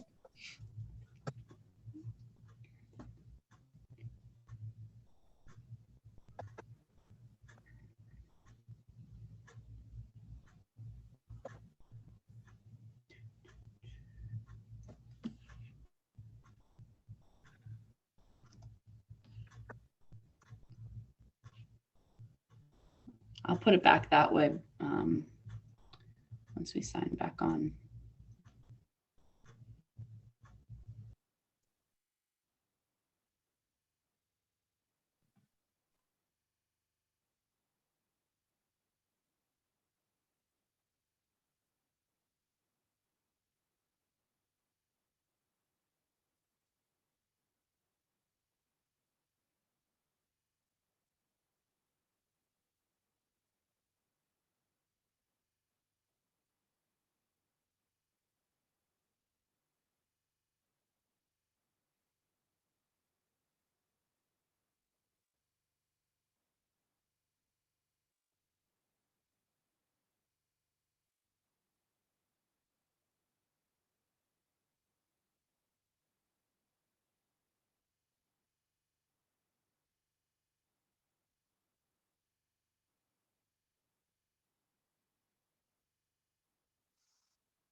All right.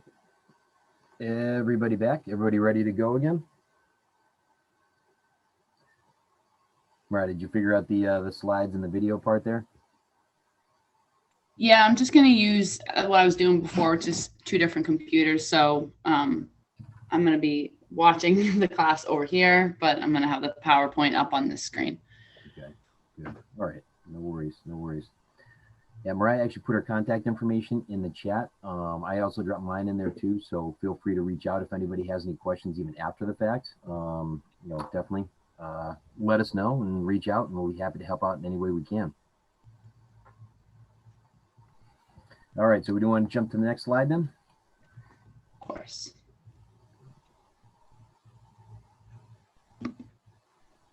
Thank you, Janet. Yep, Janet put her information in there too, so perfect. Excellent.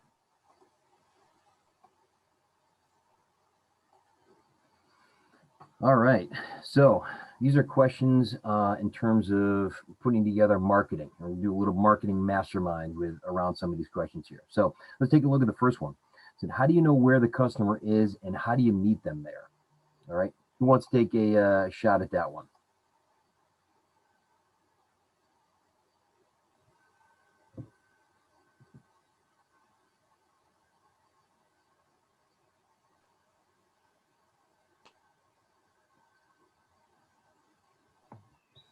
I would say you never know where a customer is going to be. That's why you've got to be moving and grooving all the time, connecting. I would say that you just have to have the conversation and ask them. Customers everywhere. Oh, Or go if your ahead. goal is to prospect like for sale by owners or expired listings, that can be your customer that you know, figure out how to meet with them and engage with them. I think you're in and out on that one. I think you talked about FSBOs, meeting them actually at the house or getting the phone numbers, I think is what you were trying to say. You're a little quiet there. I apologize. Yeah, sorry. I don't know. I think I had my mouth over the microphone. Okay. Yeah, reaching out, going directly to the source. That's good. What if we want to be a specialist in a certain niche? Okay, like the person I'd mentioned before who was focusing on those folks who are getting ready to retire and move to either a over 55 community or, you know, something along those lines, right? That one we can direct everything in our marketing towards folks that are in there, niche specialist, right? What else? What are some other things we can do? What, you know, how do we find where the customer is? What are some things we can do? How do we meet them there?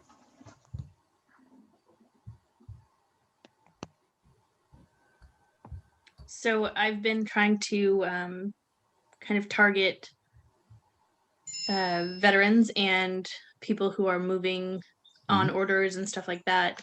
Because of my military experience, I've basically just, you know, I've kind of been looking into like Homes for Heroes, and I got my military relocation certificate, and just kind of like marketing, as well as like Facebook groups. Like I'm a part of a female Marine group in New England, and just kind of being like, hey, like what works for you? And I'm more allowed to be candid with those kinds of groups because of the camaraderie, sisterhood, all of those things. So yeah. See, that's really good because that's part of your value proposition, right? You got that emotional resonance, that tie that comes as part of that because you have the experience, you've gone through that, you know what that's all about, right? And again, now you know how to have that conversation. Now you know what to focus on. So it could be general, it could be specific like this. Right. And I also let them know that well, so with VA loans, obviously I can't charge any buyer commission or anything like that. But if it is a veteran who is not using a VA loan, I still don't charge a buyer's commission. Like, and I let them know that, like, my services to you are absolutely free, and I'm just dedicated to making sure that you get what you and your family need. And that's also helped, like, with I'm having a brain fart. Sorry. Veterans who have disability ratings and stuff like that, directing them where to go, and, you know, to different VA I don't know, liaisons in the community and stuff like that. So right. That's great. That's fantastic. That's good. No, thank you for doing that too. And you know something too, that's your value proposition right there. You know, you basically just stated your value proposition. More than anything, that's essentially what it comes down to, you know. And listen, a lot of it will come down in the future as we start to generate business is who do we want to be in business with, right? We almost get to select who we want to be in business with. If we're doing something where we're attracting people that, or a neighborhood or a town or whatever it is, and it's not where we want to be, or we want to be at a different area or different level, whatever, then focus on that. All right. You go where your clients are. Okay. You know, who do you want to be in business with? Figure that out and then go and meet them there. All right. Courtney has done that. You know, she knows who she wants to be in business with, and that's where she went. All right. And if we're not sure, then we want to go out there and we want to talk to as many people as possible. Right. You're standing in line at grocery store and you've got the name tag on, all right, that's going to generate conversation. You're going to start to pick up and you're going to hear conversation. If you're sitting in a restaurant, you're going to overhear people like, you know, 2 booths away that may be talking about real estate, and that's going to pique your interest, things like that, right? We want to basically go out there and we want to find those people. And if it's something specific, we want to hone in and target those folks that are in, you know, the people that we want to do business with, right? Let's take a look at the second question there. All right. How do we communicate our value proposition?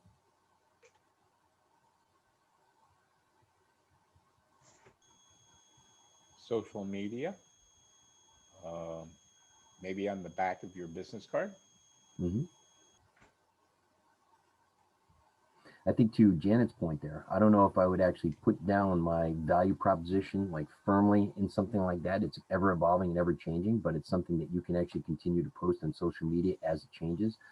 And you'll probably be driving along and running through your value proposition in your head. And every single day it's going to be slightly different than the day before.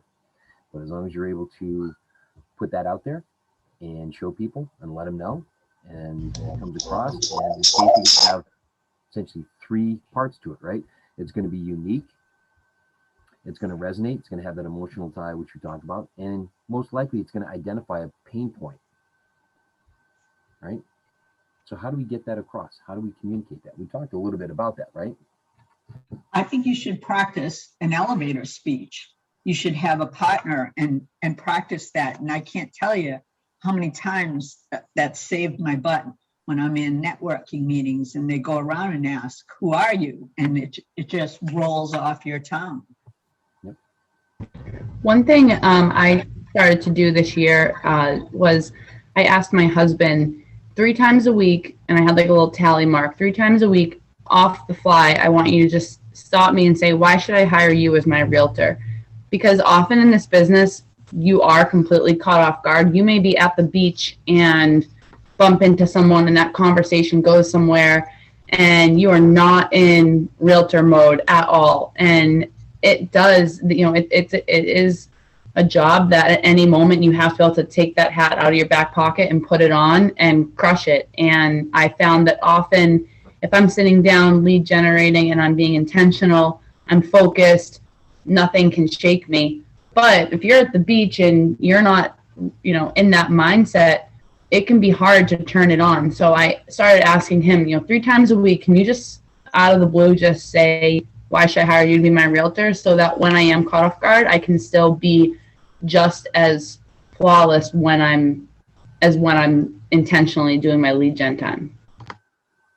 Yeah, that's good. That's good. You know, another way that I usually, along those same lines, I usually tell people when they're coming up with a value proposition is, let's say that you were in a room with 4 or 5 other real estate agents and the client walked in and said, all right, I'm going to ask each one of you, I'm going to give you 30 seconds. Why should I pick you to list my house? Or why should I pick you to help me buy a house? What are you going to say? Are you going to sit there and say like, well, I'm a really good real estate agent? Does nothing. Does nothing, right? What are you going to say to differentiate yourself? What are you going to say that's going to get them to pick you and say, yep, that's exactly who I want to go with, right? Now, if that client were a veteran and it came in, I'm sure Courtney would have that down pat. She'd get the business and over and done right there, right? But that's what we want to do. We want to think in those terms, right? Differentiate yourself. All right, so let's take a look at the third question there. How can you come from contribution or connect in a meaningful way?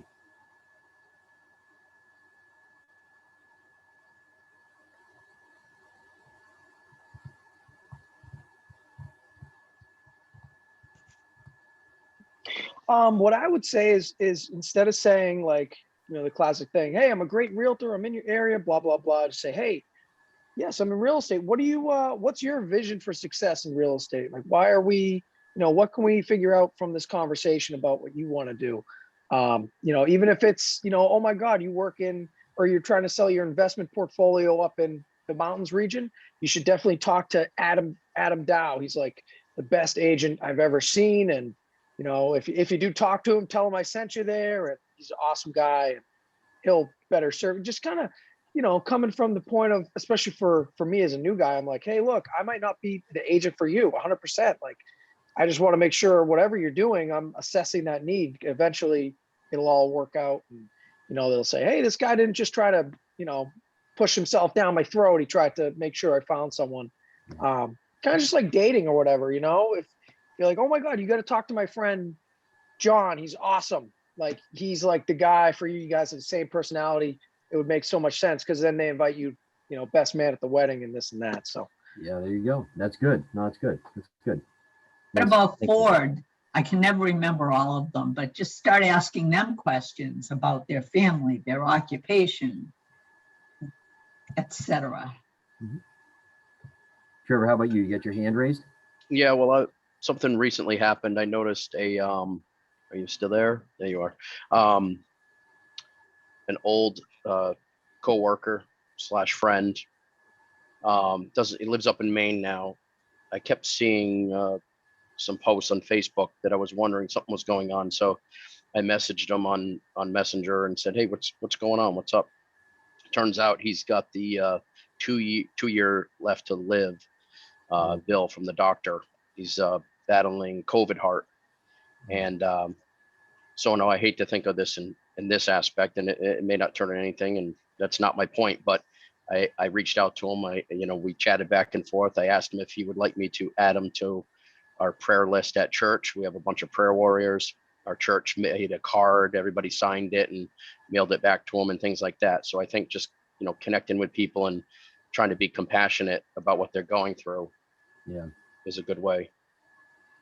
Empathy is big, and I'm sorry for your friend in a situation that he's in, definitely. But yeah, empathy can go a long way. But empathy is also, it comes from you being genuine too.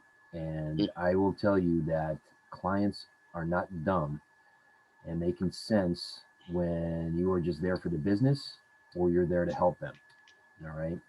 Yeah, and I never tried to, get any business. Said, hey, I'll, when you die, I'll help you out. No. Yeah. It was purely genuine, right? And we had a good conversation. Yeah.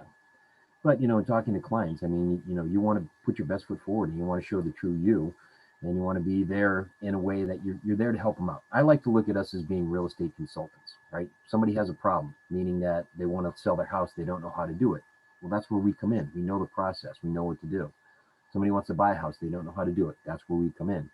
And anytime I meet with somebody, I'm always upfront. I'm saying, like, look, you're interviewing me, but I'm also interviewing you. And it may not work. It may not be a connection here, But I also always follow up with a question of, like, what's important to you about, or what are you looking for in the next real estate agent that you partner with? And that'll shed a lot of light in terms of the connection and what it's going to be like. Because honestly, if you can't develop the rapport with that client, you're not going to get the business. The rapport is huge. It's huge. How often do you have to walk away from that? Or are you, you're seasoned enough now that you can kind of field the questions and move the conversation in a way that more accentuates how you do connect versus accentuating things where you don't connect?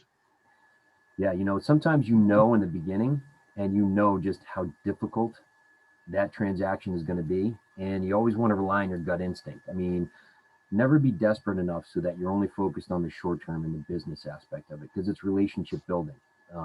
Perfect example is I had, an older couple that I was working with one time, not that long ago, and very great, very nice people. And sometimes you find out too late, but then when we get to the inspection, all of a sudden everything turned and it became very nasty towards everyone and anyone involved in the transaction. And I was ready to walk away, but we actually had a heart-to-heart discussion. And now we send each other Christmas cards, and they send me referrals and things like that. So it can go either way. Let's put it that way. Sometimes you don't find out early enough. Sometimes you find out late. Sometimes it works out. Who knows? But if you know that in the beginning, save yourself the hassle. Okay. A lot of times with new agents, when they come and they're like, oh my God, I got a client. This is great. This is perfect. And they will endure anything and everything through thick and thin to make sure that that closes, when in actuality, they probably should have dissolved that relationship a while ago. But trust your gut.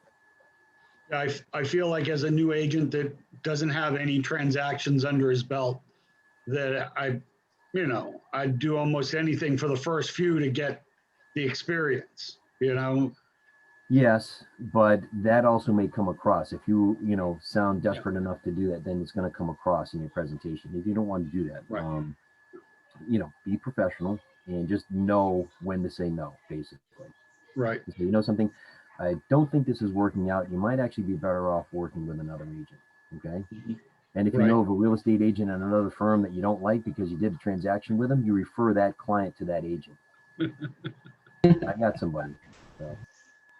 I would also say too, sometimes if just in that initial consultation, I've been there myself. I mean, I'm even feeling myself there a little bit now. That in the initial consultation with that buyer, not setting clear enough expectations. Recently I've been a little bit more upfront about what the market is like when I'm consulting with buyers, because otherwise you could catch yourself working with someone for a really long time and then they just decide this market isn't for them and they tap out. And maybe if you had a stronger consultation in the beginning, you wouldn't be in that position, after working with them for 4, 6, maybe even a year, 4, 6 months, or even up to a year, and really kind of setting the expectations for the client up front in that initial consultation. Because then at the end of the day, you're doing them a favor and also saving your business and your time, protecting your business time. So when you're, okay, in light of that, what are some of the word choices that you would use to let them know what the market is all about, like right now? So right now, some of the things that I've been saying is, it's a really tough market right now for buyers. I am going to do everything I can to get you that home. And one thing I've been using right now is rating homes on a 1 to 10 scale. So I tell them up front that, we're going to go see some homes. And because there's a competitive market, I'm going to ask you at the end of every home, how does this home rate on a scale of 1 to 10? And if you tell me it's a 10, the next advice that I give you is going to sound like I work for the seller. But that's because I know that you want to buy a home and how important it is to you and what it will do for you and your family. And at the same time, in order for me to make sure I do my job, which is to get you that home, the advice I give you is going to have to be better than what I know anybody else is potentially going to put up for an offer. So, because it feels sometimes when you're giving advice to buyers in this market, if you tell someone, oh, you may need to put $50,000 over the asking price, it doesn't feel like you're in their best interest when you're not in a position that you can really negotiate for them. Right now, my job is to get them the home. And unfortunately, it doesn't always involve negotiating. It involves dumping out every tool I have, and telling them, I'm going to ask what's most important to the seller. What could we do to stand out to your seller?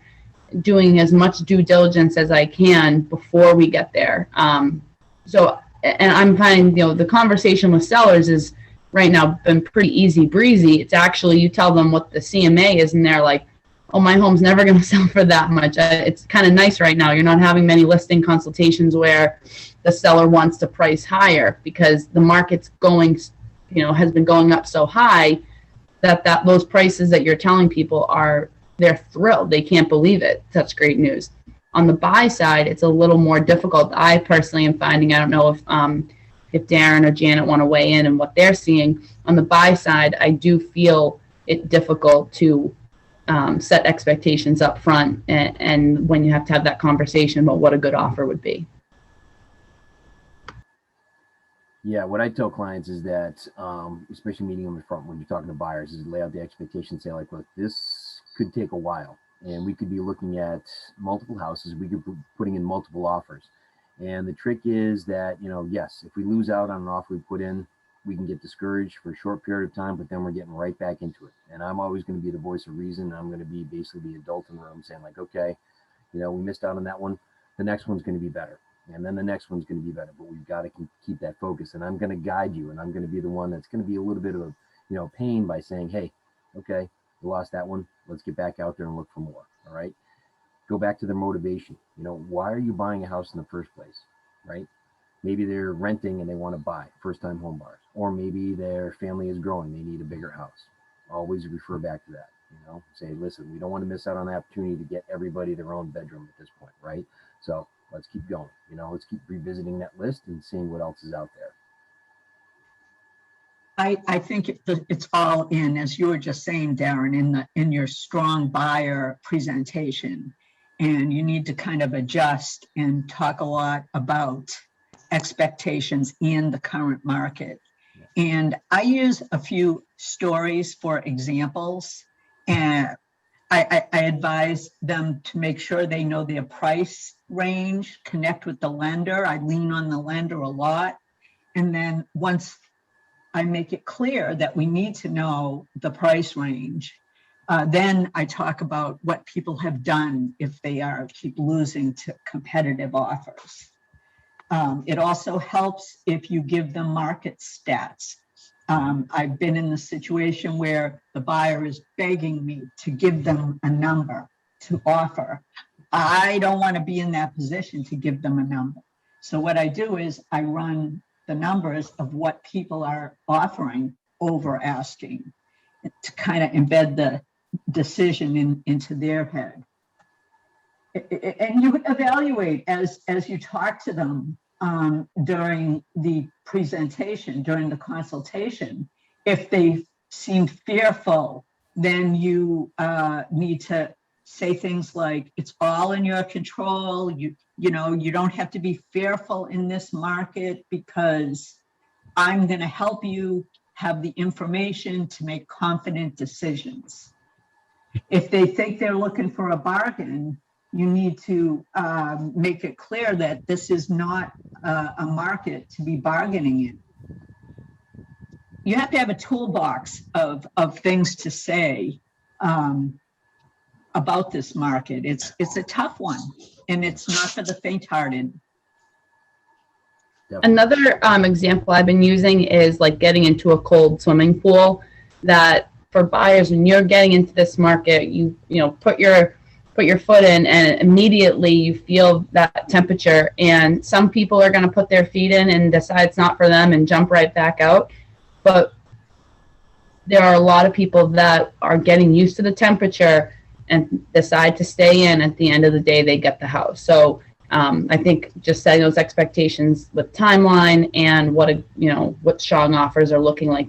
Lean, like someone said, lean on the lender and lean on the market stats. If you can say, you know, in this area, homes are selling at about 112% of their list price, which is what my area is seeing. Just do the math right there. What's 112% of this list price? Well, that's probably where we need to start. The other thing is I just had buyers that were ready to go, and then they went and looked at one house and got scared away and said, oh, we've decided to wait. And then with a little more conversation, their wait is for September. So you really need to stay connected in a gentle way, because, you know, they may say they're waiting, but it could change anytime. And September is right around the corner. Absolutely. Absolutely. Good. No, it's good. That's really good. I like that, the cold water analogy. That's good, Mariah. Very good. Excellent. Okay, good. Let's take a look at the last couple of questions they have here. So how important do you think branding and aesthetic consistency is in your marketing? How do you achieve that?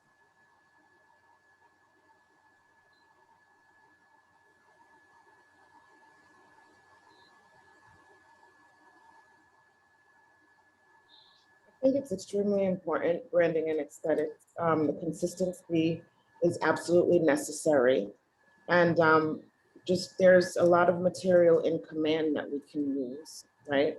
As far as marketing and the aesthetics for our social media, emails, even sending out maybe printed cards. What else? Let's see.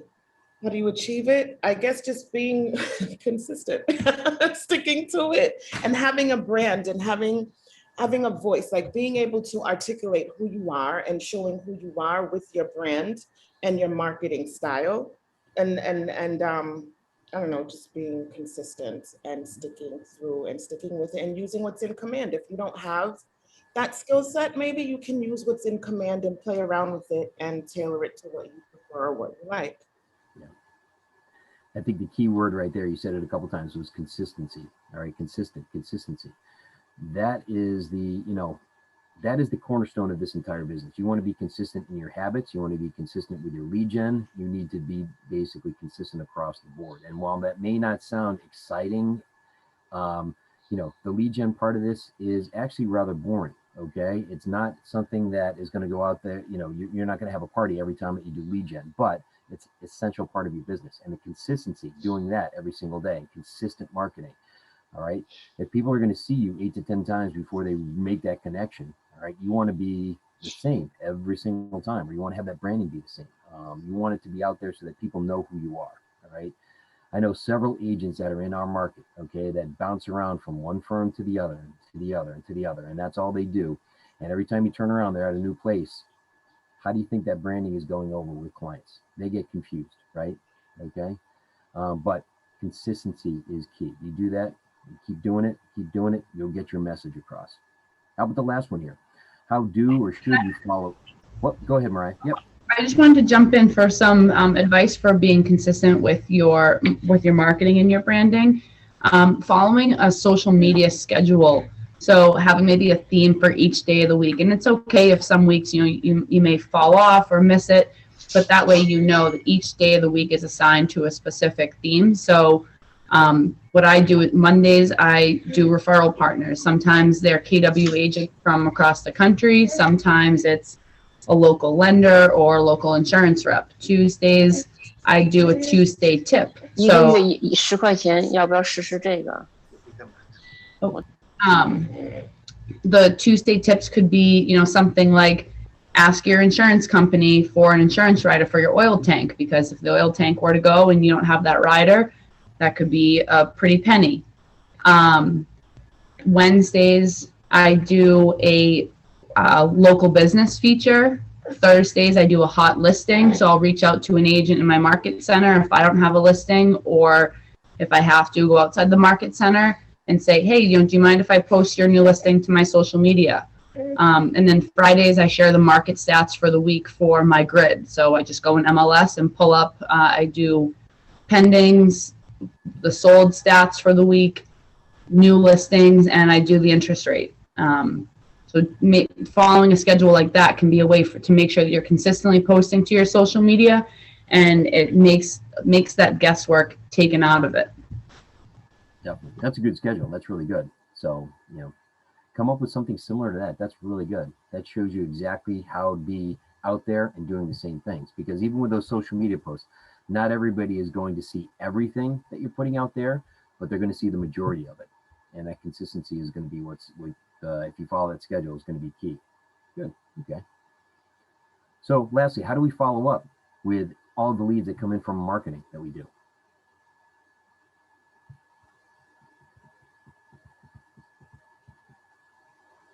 Well, I have a drip campaign type of system set up where my leads come in and I send emails. There's like a closer sphere that I might call, and then there's a little outer circle bubble that I text. And once that I get back, I can give them a call, and I schedule.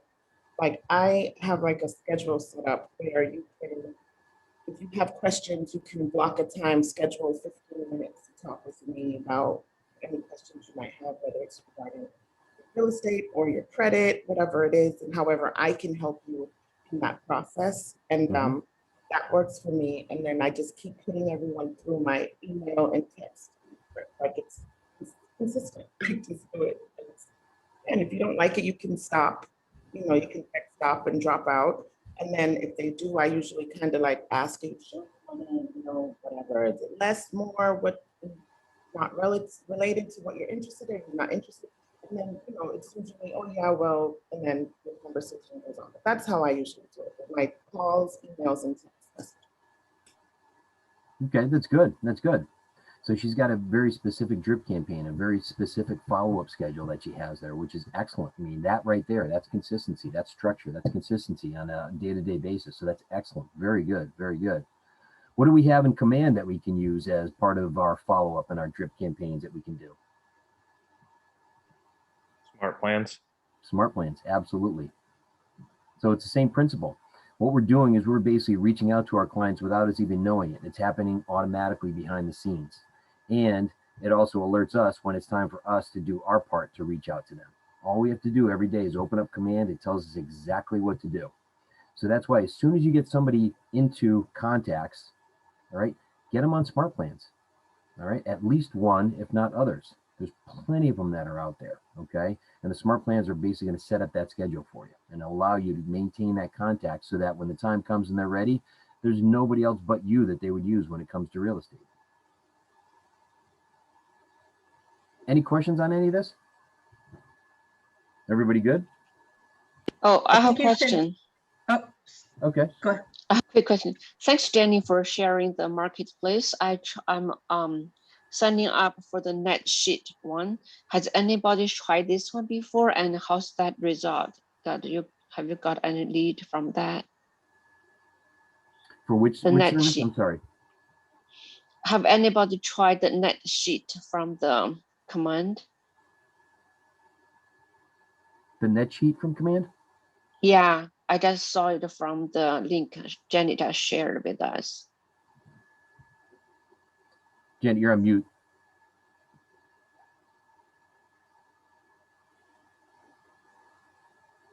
Was it in the marketplace? It's called a net sheet. Why don't we take it offline and I'll find it and then we can repose the question. Okay, sure. Send me your question. Okay, right now. Okay.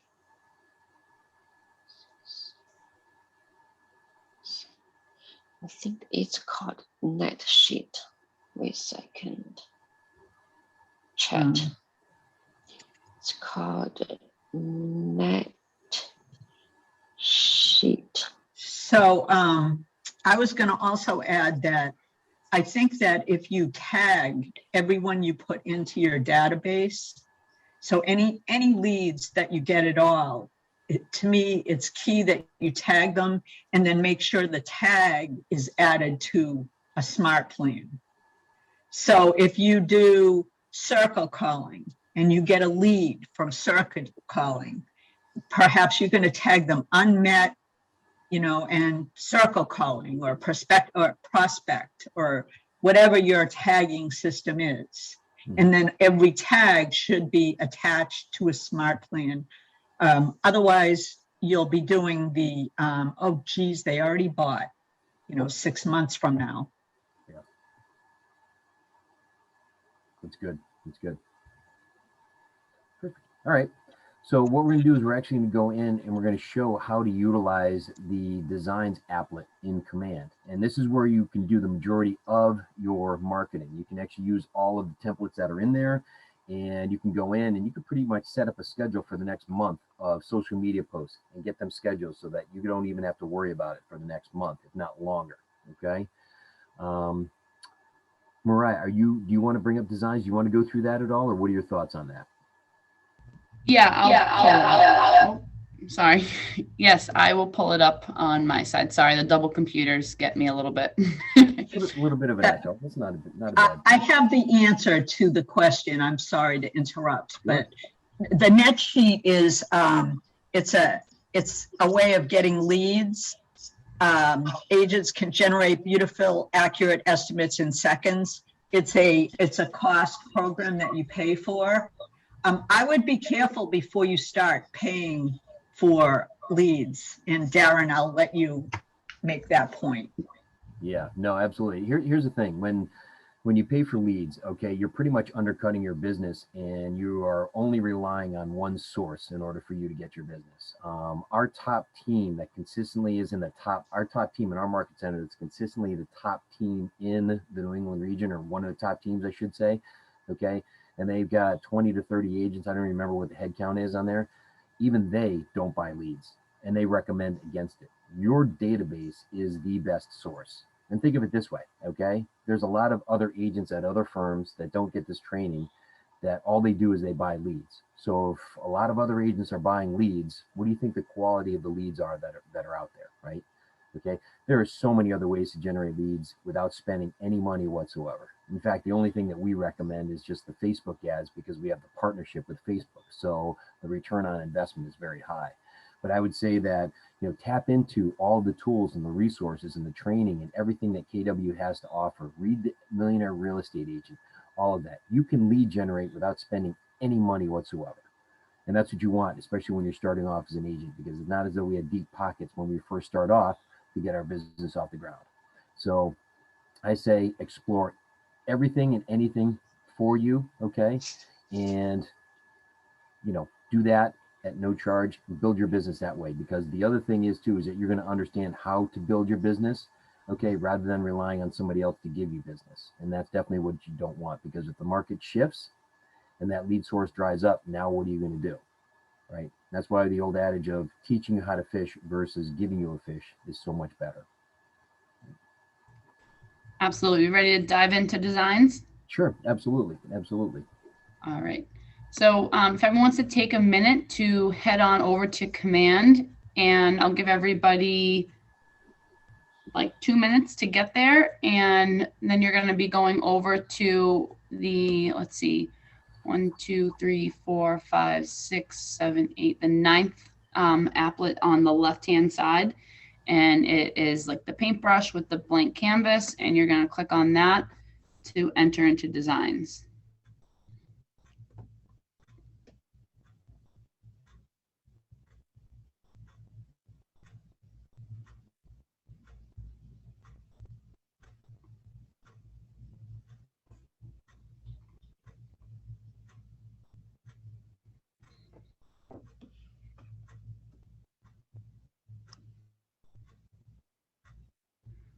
All right. Does anyone need more time getting there? No, but they're excited that you're doing this. This is what I've been waiting for, says Brianna. Oh, great. So now you can filter through email campaigns, social campaigns, print campaigns, or video campaigns. We're going to begin by going to create a design. It's the teal colored icon in the top right-hand corner next to import design. And then again, you can pick which type of design you want to use. And right now we're going to go ahead and do a print design. And then click continue.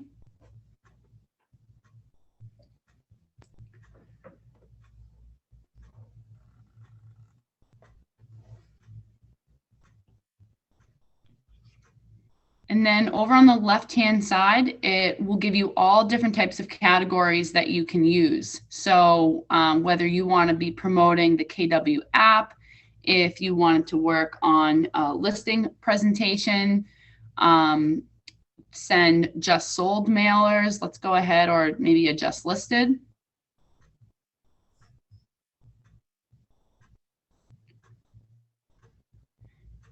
And then you can go ahead and pick a just listed campaign. So I'm going to pick this one right here. And then when you hover over it, there'll be a red pen that says use. And if anyone has questions, just because I can't see the chat and I can't see the screen, if anyone wants to come off mute and I need to stop, slow down, or answer a question, please don't be shy. Yeah, I'm looking for just listed. Okay. So on the left-hand side, it will be under listings. Under listings, yes. Okay. Okay, sorry, thank you. No, no worries. Got it. And then I picked the one here that has the bed with the blankets over the bed. And I click on, when I hover over it, a red pen will come up that says use. That's the one I'm going to use.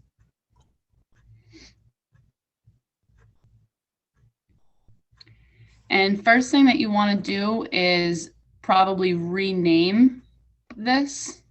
Sorry, the Zoom toolbar is covering where I would type in this. Okay.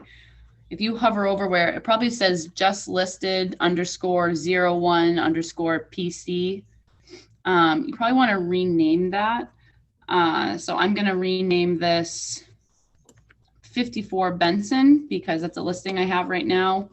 So I'm going to use, and I'm going to name it JL 54 Benson just listed.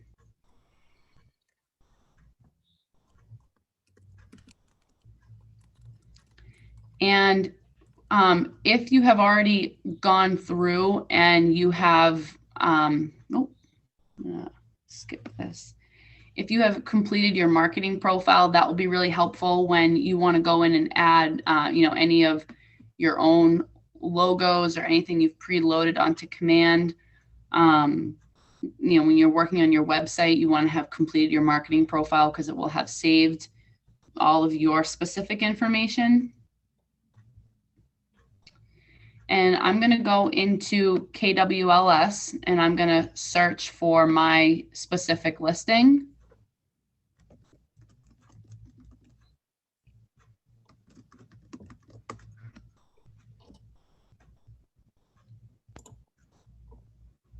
And this is it right here in Whitman, Mass. So I'm going to use this one. And if someone's not on mute, if you could mute, please.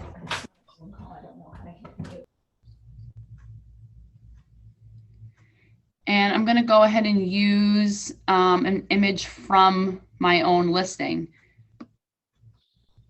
And all you have to do is click on the photo that you want to use, and you can either do the plus sign to add the image, or you can click on the image and drag and drop it in to replace.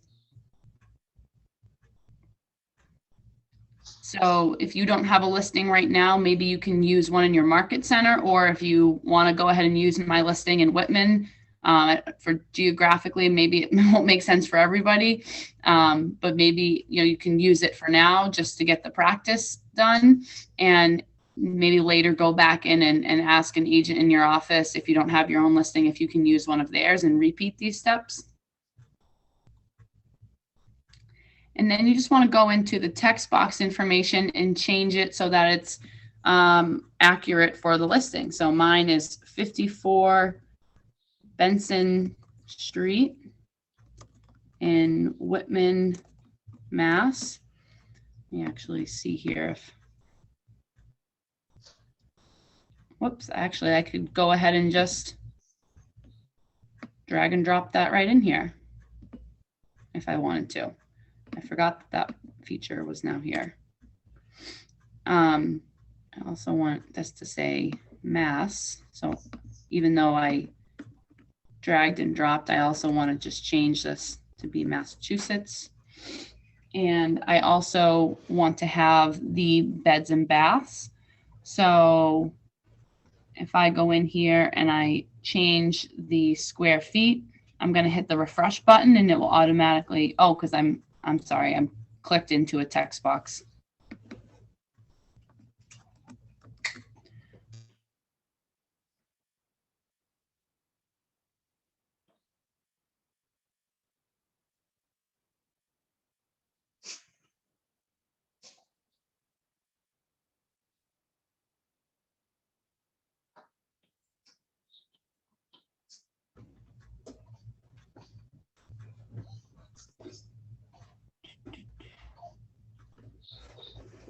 I want all of this information to trade out, but it looks like if I click one, it will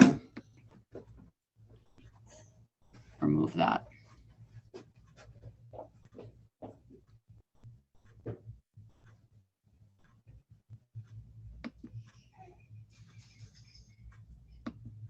So a little bit of a click around and work out some of the kinks as you learn.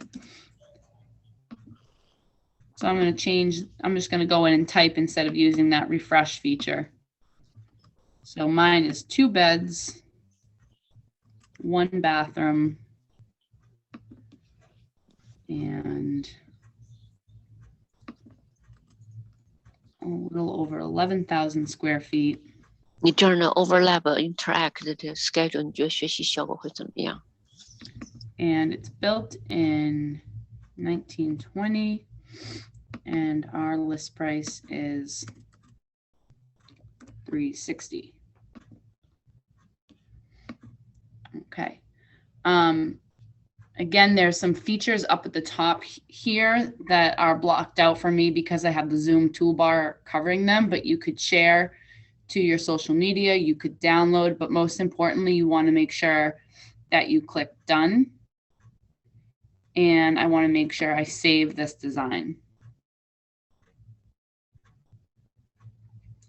And now when I go into my designs, it will be right there in my just listed, or right there under, oh, where's the one that I named? Okay, 54 Benson JL. You'll see that that's the one that is branded with my listing information. This was the template I used. So now if you hover over it, 3 dots will show up, and that always is the universal sign for more options. So you can see I can rename it, make a copy, but that's now where that design will always be, is right there in my personal designs.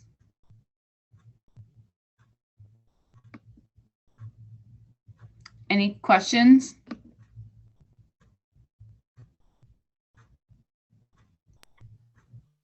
So you can go from there and print it? So you can download right here, which if you want to download it to your computer to print, and if you wanted to click on the share button, now you have this design that you can share if you've linked to your social media accounts right there, or there's the link to it. And if you click on the project, you can go through that way as well. But the easiest way to print it probably would just be to go through and download. If you wanted to run it as a campaign, you would go, I'm going to jump for a minute.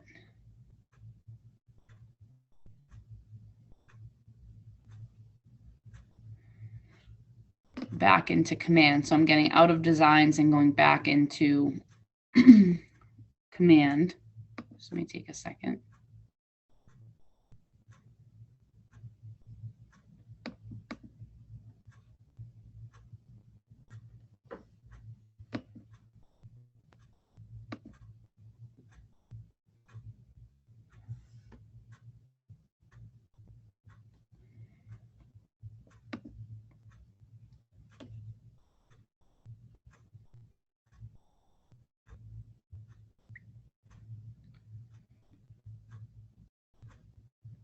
And you can go into campaigns.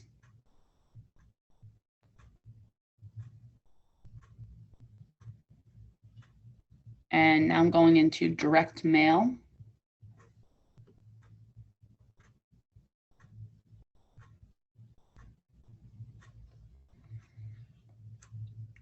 Create campaign. Again, direct mail. And this one I'm going to advertise a listing. So I'm going to call it again, 54 Benson, just listed mail.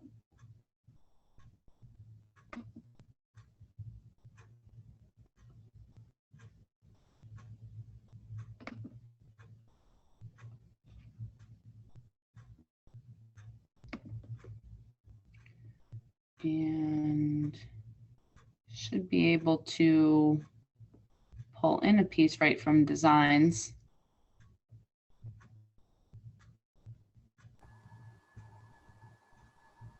I think in the window that you're just in where it said upload custom listing, you might have to go back to that and upload it from there.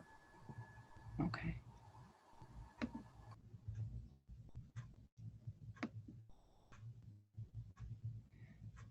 Yeah, I've done them before. Well, the good thing about Command is that they go in and they make changes on the fly, because if there's something that's not working, they'll adjust it quickly, which is good. But then sometimes you come in and you notice that there are changes and you didn't anticipate, and it just takes you a little bit longer to find what you need to. That's all. Yeah. And they work great, and always have a copy of the mailer sent to yourself so you can see what it looked like. And I have them right here, a couple actually that I did through designs that I sent out for just solds and just listeds. I'm not sure if you guys can see me holding them up, but. Oh, okay. And then this is where you would just upload the design wherever you downloaded it. Any questions on creating your pieces and designs?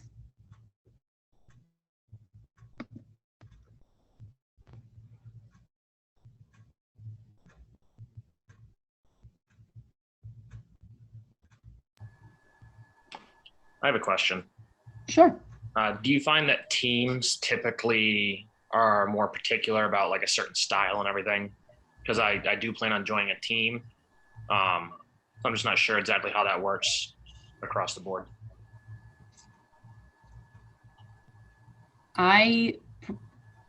For me personally, I don't have a team yet. It's something I'm, kind of working towards right now. I do want everything branded, logo to be, and I want to be able to be identifiable. So I try really hard to make everything look very uniform. I have templates that I use that this is what I use every single time for just listed, for just sold. So that way, when you pull up my Instagram page, everything looks the same. I used to do things kind of every time I was creating something new, and I realized, why am I every single time creating new marketing pieces for this property? Why not have a template for what I use when I list a property, when I sell a property, when I put it under agreement, and just be replacing the images and the details. So I think the beauty of KW is we all run our businesses differently. My personal opinion now is to be thematic and have templates ready, and that just get swapped out for the properties. All right. Yeah, I think that, like we talked about earlier, it's consistency. Whether you're an individual or a team, you want that consistency so that when they see it, they know, okay, that's Mariah. That's the the real estate specialist I use. That's her. I know, I can see it immediately. And same thing with the team. Yeah, that's why you don't want to spend money on materials until you decide what team you're going with and see what the route is. I mean, you may have a few just to get yourself started, but don't go crazy. Yeah, I did interview. I interviewed with a team, 2 interviews this week, one in person, one on the phone, and they are going to meet with me at the start of next week. And it did kind of sound in the initial interview that, they are kind of specific about what cards they use and different advertising materials. So I was just curious. That's their brand, so they want to make sure that nobody misconstrues it. So they want to make sure that I match their brand and keep it consistent for the team, I think. Right. When you are in designs, I did find how to do the print right from designs. So when you go back into designs, I forgot to click over to my design. So I was still in templates. Once you save it and you go back into my designs, you'll see where the piece you just created was. So here it is, the 54 Benson JL, and it says print order available. So when I click again on those 3 dots, the universal sign for more options, it will give me the option to edit, present, order prints, share, duplicate, copy to a workspace. So you can go right into order print.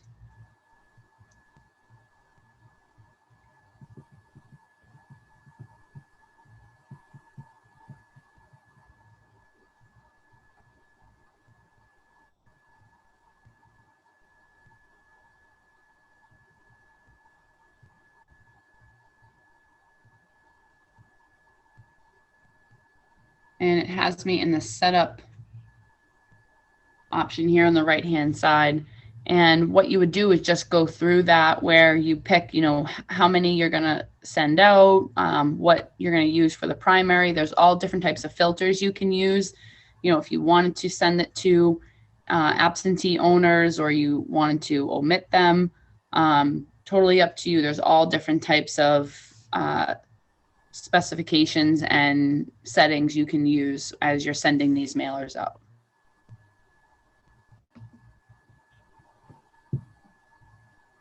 I just want to add, just make sure that whatever design you choose, read it carefully, because a lot of times they have boilerplate text that you need to replace with your information. What paper are you using? Regular paper when you print it, or?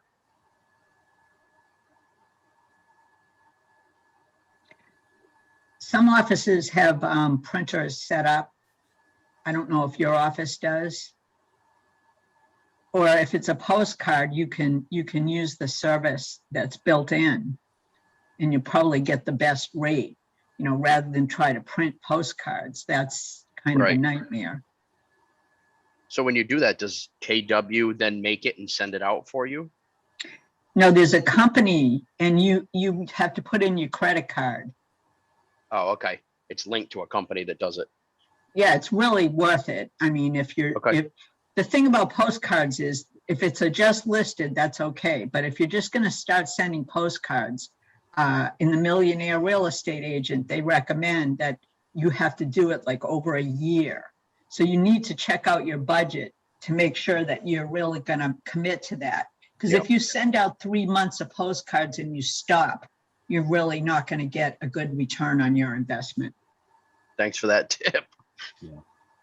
It's basically geographic farming is what it is. And you are out there and it's a long-term play. So it's in addition to you prospecting, you could do that if you want to be a specialist in an area. And the postcards, prices for the postcards are really, really good, very inexpensive.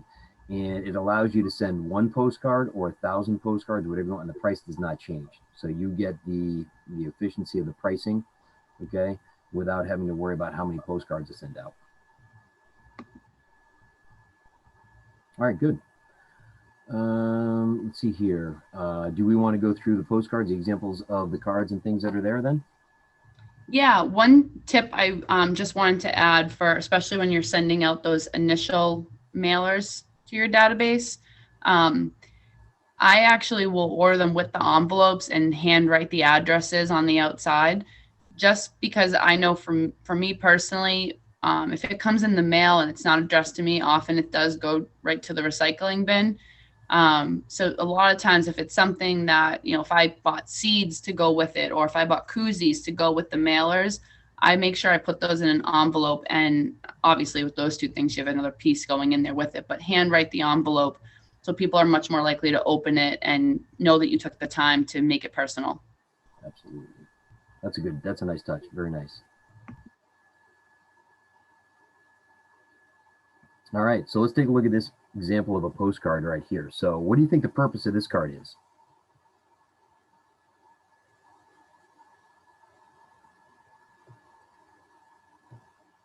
Open house.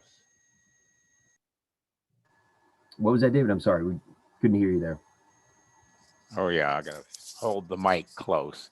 It's, if it looks like it's set up, you're invited to an open house. Mm-hmm.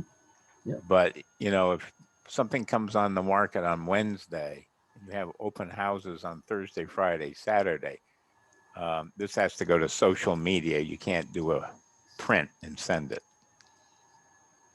Yeah, depending on the delay in the mail, absolutely. So yeah, definitely. So what do we like about it, and what do we think could be improved on it too?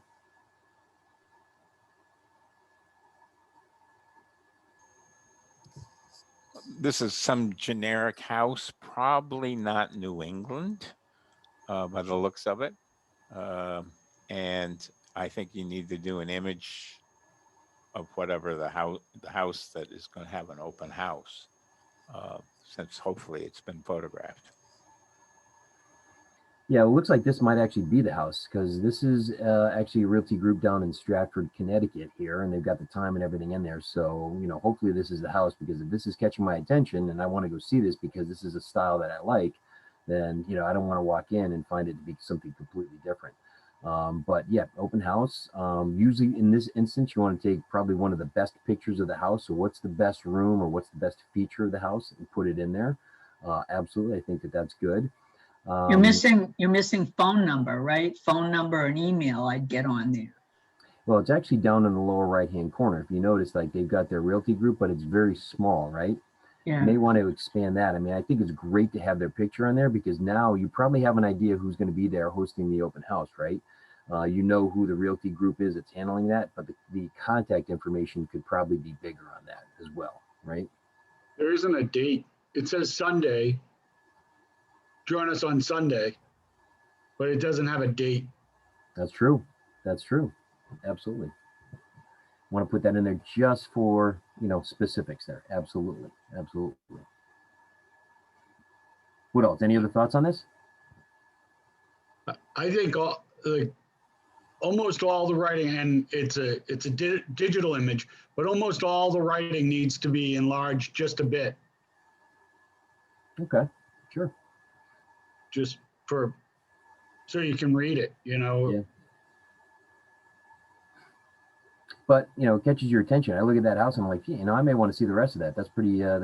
If I happen to be in the area, if I'm looking at houses, you know, certainly catches my attention, right? Yeah. Absolutely. Absolutely. Good. All right, perfect.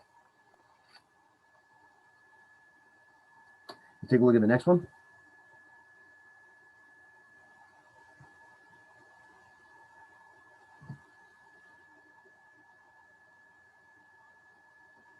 Right. Do you mind? Can we jump to the next one?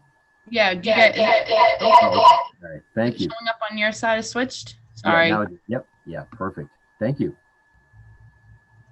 All right. So, what do you think the purpose of this printout or card is?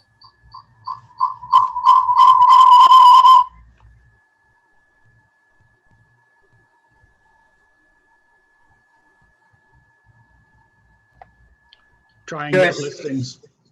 You're establishing yourself as a local area expert also. Mm-hmm.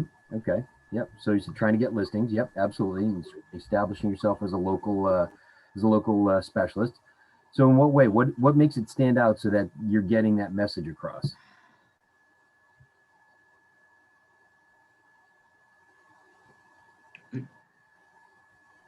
I don't.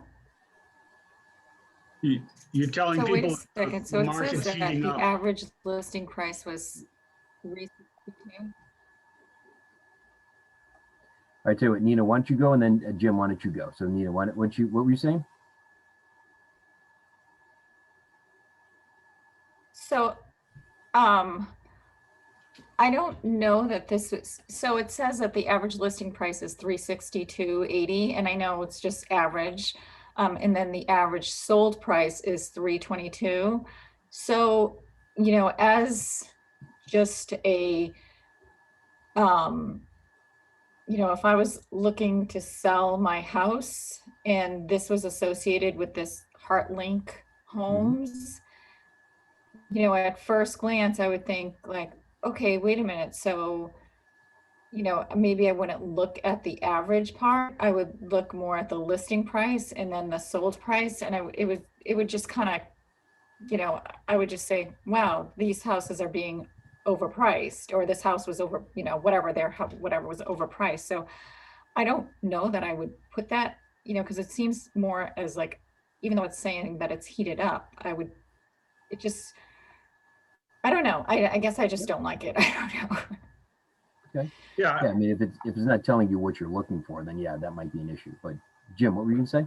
I agree with Nina on the stats. They're kind of funky. You know, I don't think I would put average days on the market not available if I didn't have that stat. But it's definitely, they're trying to get you to think about real estate because things are heating up in real estate. That's, and you know, I don't know why, but I think it's more looking for listings rather than buyers. So the comment is, I think, is valid because if you use the boilerplate template for these stats, it's based on next door's data, and sometimes the neighborhoods are off. But you can just edit it and put in whatever you want for stats, like number sold or list price to sale price, and then the percent. I mean, people like that stuff. Yeah, there are separate templates that allow you to go in and just edit the information. So you can put that out there, which might be better off. These are actually preset that and are also in designs in Command. Those are things that if you pick the neighborhood, you pick the town, it'll automatically generate the information. But to Janet's point, before you actually add that to whatever you're going to send out, double check the stats. Number one, make sure that they're accurate with your local MLS. But then number two, make sure it's telling you the story that you want to tell as well. And maybe it's not. I would even look at that picture of those homes, the big homes with the tennis courts and the pools. And, you know, for an average listing price of $362,000, if that's the actual neighborhood, I'm going to move there pretty quickly if that's the case. All right. Chances are that it doesn't represent the neighborhood that's in there as well either. Trevor, you get your hand raised? Yeah, I'm just, my thought that now that I'm scanning this is, they're talking about things are heating up, right? They want you to know that this is a great area to move to. Things are selling. I'm wondering if maybe they reversed the listing price and the sold price by accident. Possibly, but again, that particular template that's in there, that's automatically generated. And I don't believe, at least last I checked, you weren't able to edit it. So no, the prices. Right. But that's what I'm saying. Those are automatically generated as part of that. That bar that you see on the left-hand side is actually in designs, and it's something that you can pull in, but you can't edit it. So the information, maybe there's something there, maybe the source, who knows? Okay. I now realize there's no contact information on this as well, aside from the KW logo and their Realty Group's logo. Right. Yep. Absolutely. Absolutely. Good. So what about this one?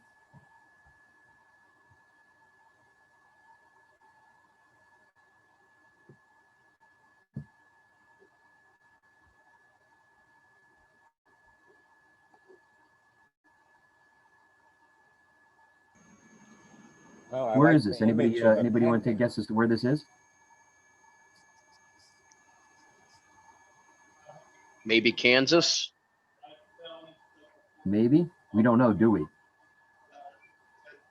Nope.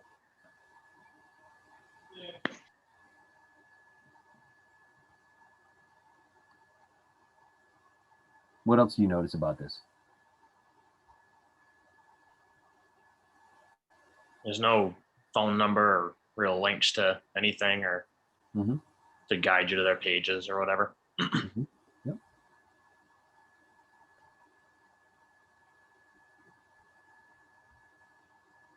Absolutely. Not a lot of information, not something that really stands out. It's a few properties that are out there. Is this going to catch your attention? Is this something that you think you'd want to follow up on if you could? Not very attractive properties. I mean, the third one's okay, but you could have done better with those pictures, I'm sure. Well, it does show, business, amount of business they're doing, which I like. They tried to get white space. I would have wanted to see the pictures bigger. But I personally think it's annoying when they don't say what city and state they're in. And the other thing I've always been told is it's much better for credibility if you have some kind of photo on the card. But who knows? It could be on the back. Definitely. Well, the headline there that says it's all in the details. There's really not much there explaining what they mean by that.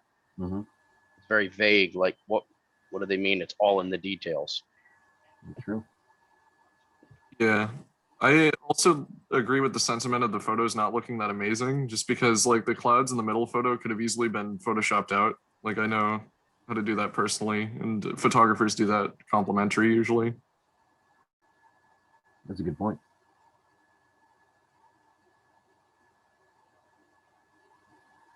Yeah, a little bit leaves a little bit to be desired. But what this is doing is this is actually giving you an idea of templates and things that are out there that other people have created.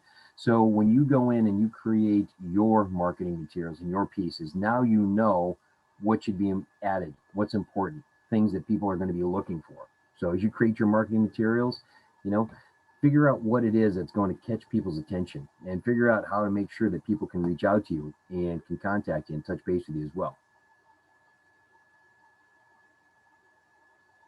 Anything else?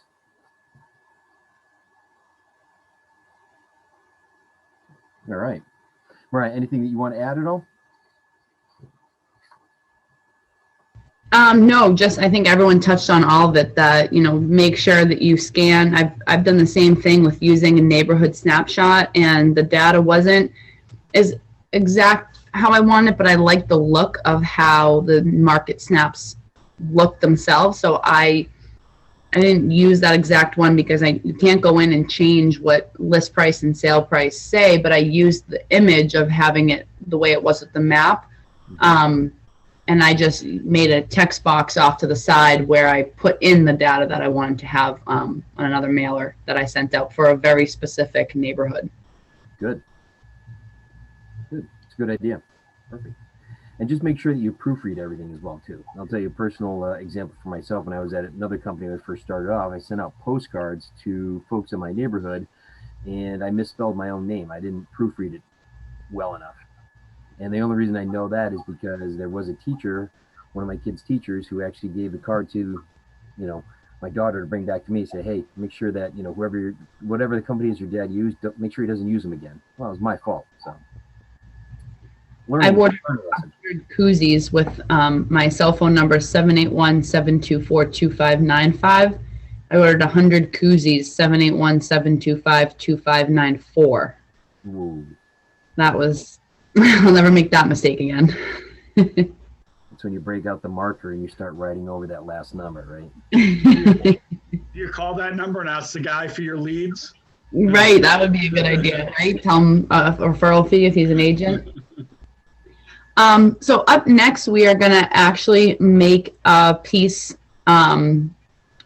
using campaigns. I'm sorry, it's hard for me to read the screen here. Yeah. Yep. Okay, great. What do you think, Darren, about taking another quick break just to come back to this jump in? Yeah, why don't we take a 5-minute break here? Yep. Perfect. So I have 11:22. You want to come back at 11:27? Does that work for everybody? Works All right, for me. perfect. Let's do that then. Excellent. Okay, so we'll come back at 11:27 then.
Okay, are we ready to get going in Command?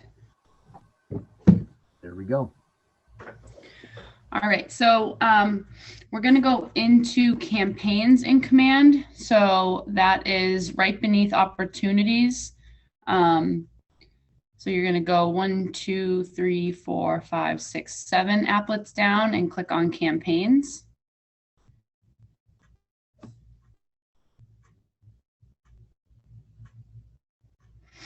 And from here in campaigns, we talked a little bit about it when we were going over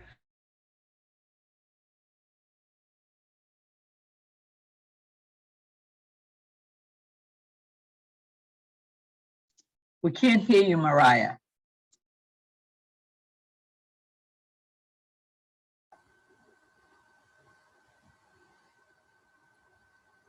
Mariah, I think we're having that issue Add. again. I can't hear you. Oh. Yeah, we just missed like the last 30 seconds of what you were saying. So. Oh, you want to make sure that you've linked your social media accounts and that you've connected your email address. And this dashboard will show you how your current ads or campaigns are doing in terms of leads. You have your paid social ads, emails, direct mail, and regular social posts. One thing we want to jump to and highlight is the quick post. So if you wanted to, I'm going to show you this one example. This one's one of my favorites. Is you're going to click on the quick post create neighborhood video. It should be one of the ones that you see first. If not, if you click the shuffle button, it should shuffle through the quick post and eventually you'll see that one. And you're going to search a neighborhood. I'm going to search neighborhood nearby me. Kingston, Plymouth.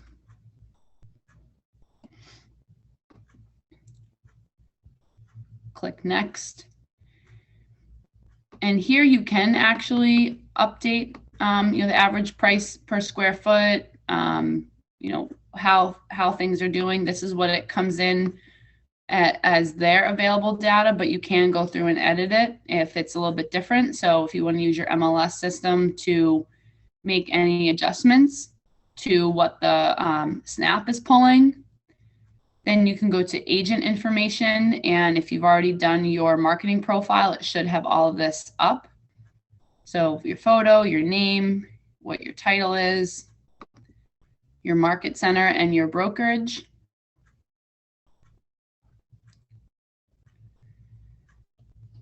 And then click next.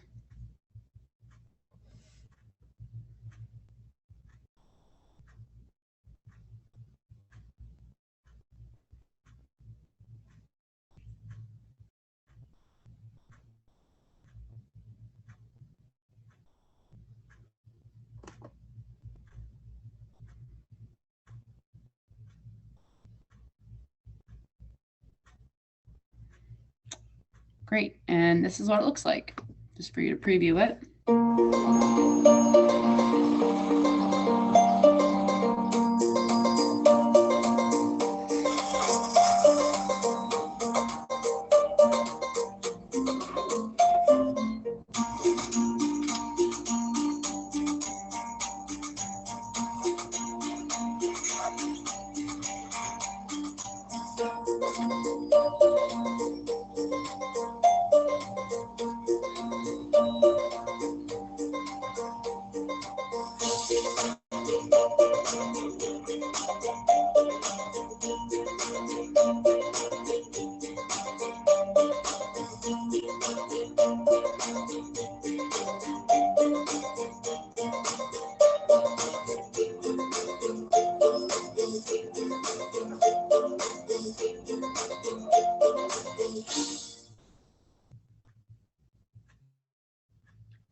And then to post it to your social media, you can just click save and post video. And if I wanted to add some text to it, I might say,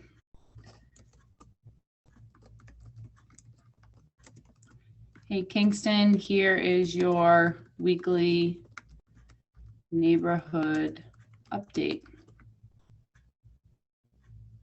And a really great agent told me to always throw in an emoji if you can. I'm going to type in home, catch people's attention. You can choose to schedule it or publish immediately. I'm going to do immediately.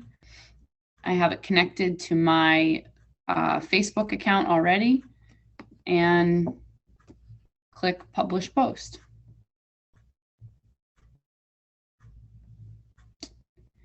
Let's see. Okay, I have changed my password, so I need to reconnect that account.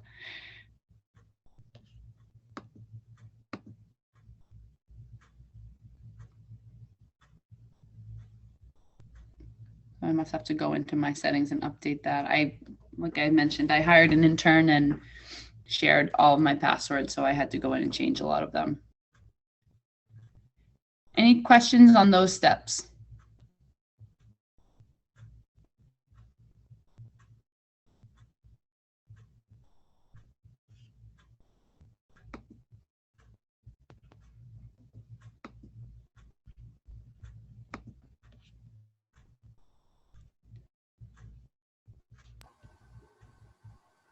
No questions at all on anything? Has anyone ever run one of those quick posts and got some leads out of it? Not yet, but that's very simple. Very simple. I was finally able to log in about 4 minutes ago, so. I know personally, I did post for one day and I got 10 leads out of it. So it does work. It is successful.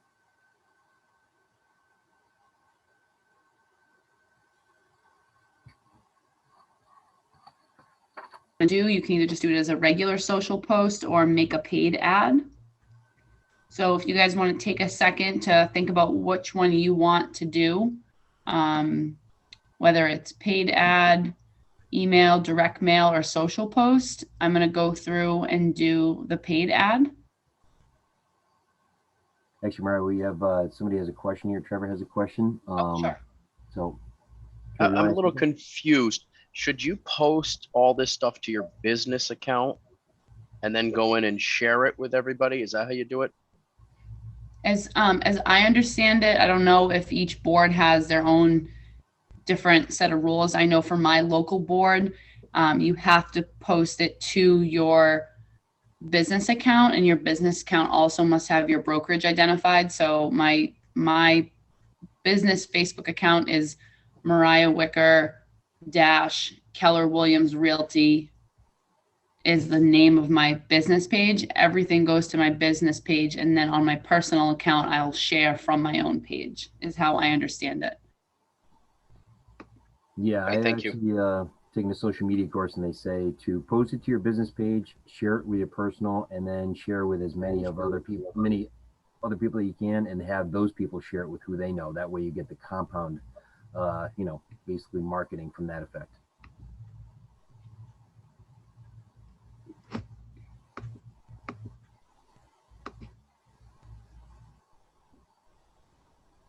I want to make sure that my Facebook is set up correctly. Go into campaigns again. And I'm going to do a paid ad.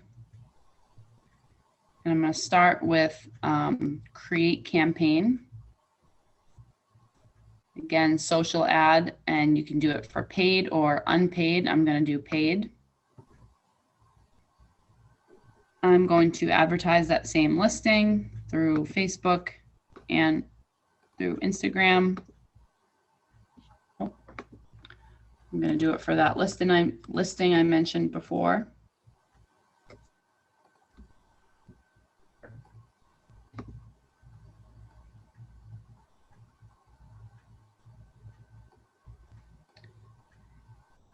And I'm going to search by property address. So again, if you have your own listing, depending on now, everyone kind of might be doing something different. So I'm going to walk through what I'm going to do. If you're doing something different, feel free to drop a question to the chat or to come off mute and ask a question. If you're following along exactly with me, you don't have to advertise my listing, although that's great, but geographically it may not make sense if you're not very close to the South Shore, Massachusetts area. But maybe you can shoot a quick text to a agent in your office and ask to use their listing if you don't have one of your own. 54 Benson Street.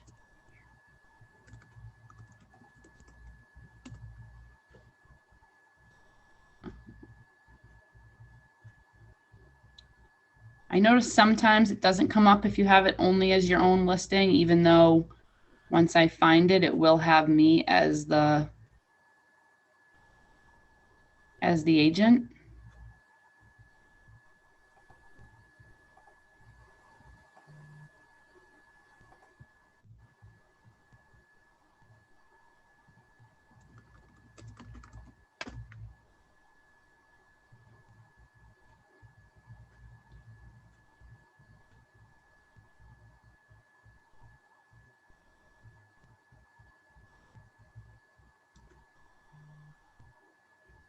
And it's pulling the description from our MLS, but for some reason it's not pulling a photo.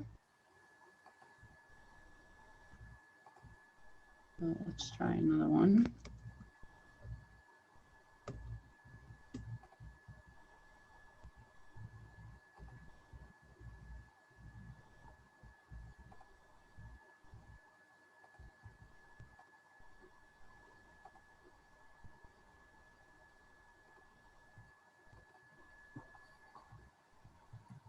For some reason, it's not pulling the photos.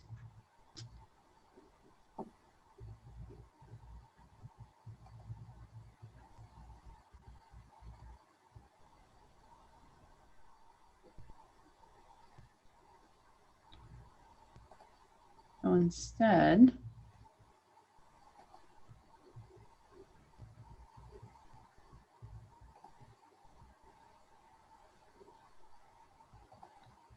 Darren, do you know if Command is still doing their updates on Tuesdays and Fridays?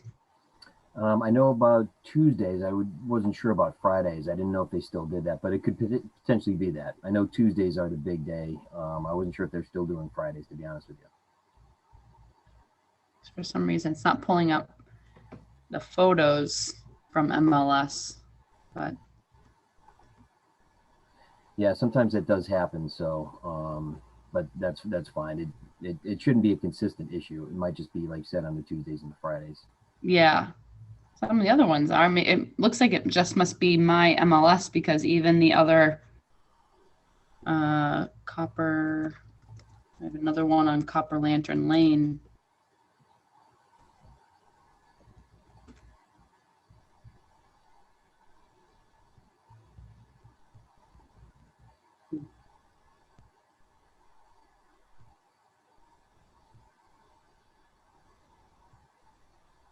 And it's just showing photo unavailable for all of them. And those are all tied to my MLS Pinergy. Okay. Anyone have a listing they'd like me to advertise for them? Do 216 Pleasant Street, Epping, New Hampshire. And if any of you guys have any potential clients that want to spend $1 million, I was at the open house this weekend. Awesome property up here in New Hampshire, 85 acres of land. It's awesome house, couple buildings. It's right there, that first one. It's a lot for the area. There's a lot of comps. Big houses in Epping that are going for like 400,000, but it's a lot of land, and as they say, they're not making any more of it. So, right. If you know anyone who does the whole horseback.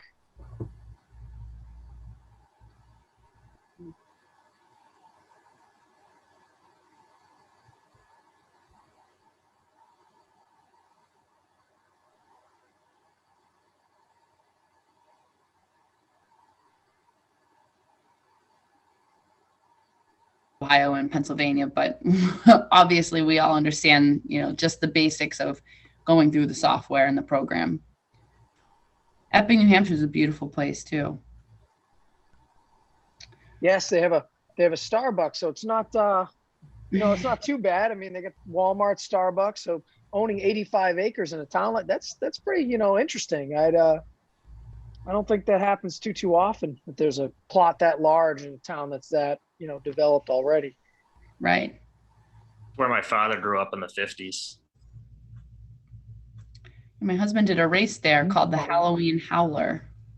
Oh yeah, big a lot of they have the dragways, couple dragways in the area.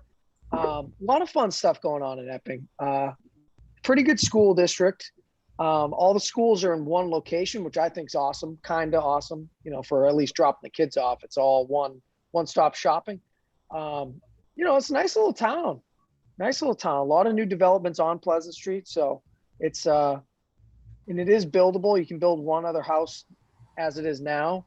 And it's just huge. I mean, I wouldn't even know what to do with 85 acres of land. I'd just be like, whoa, shoot guns and all that New Hampshire stuff, bow and arrows, whatever you want to do, farm animals, who knows? That's awesome. Doozy. So you can pick in the top right-hand corner whether you want it to be a web carousel on Facebook or mobile. So if someone's on their phone, what it would look like on their phone. So these are all the different preview settings, or what it will look like when it goes out on an Instagram story. So this is giving all the previews over here on the right-hand side of what your ad will look like. Next, you want to configure whatever you're going to put for text. So, let's say instead of these being 3 random listings, let's say there were 3 listings in my office. I might say, and maybe they all had open houses, even better this weekend. Check out these great listings offered by Keller Williams Realty, Colonial Partners, and Cape Cod.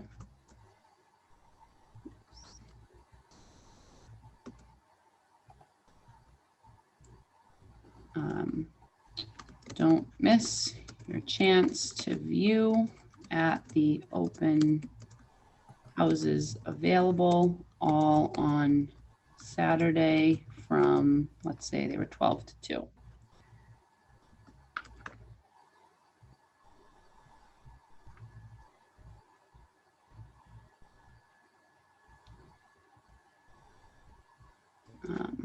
Call, maybe put your own phone number. Or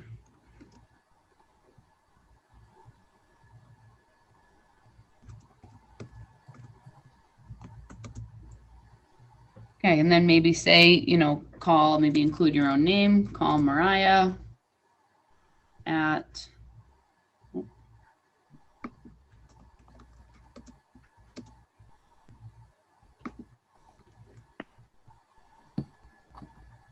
oh, I'm cut off. I've typed too many characters.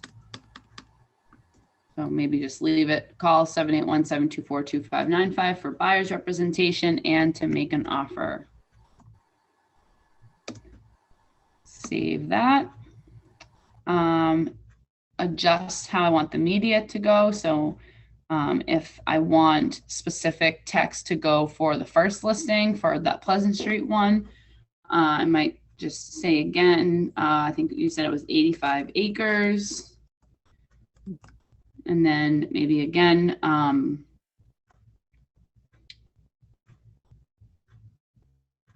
maybe, you could be a little funny with it. If you enjoyed social distancing, this property is for you. Keep everyone at least 85 acres away, something like that, maybe. Listing number 2, you click on that. I don't remember the details of this except for that it was in Ohio. So maybe,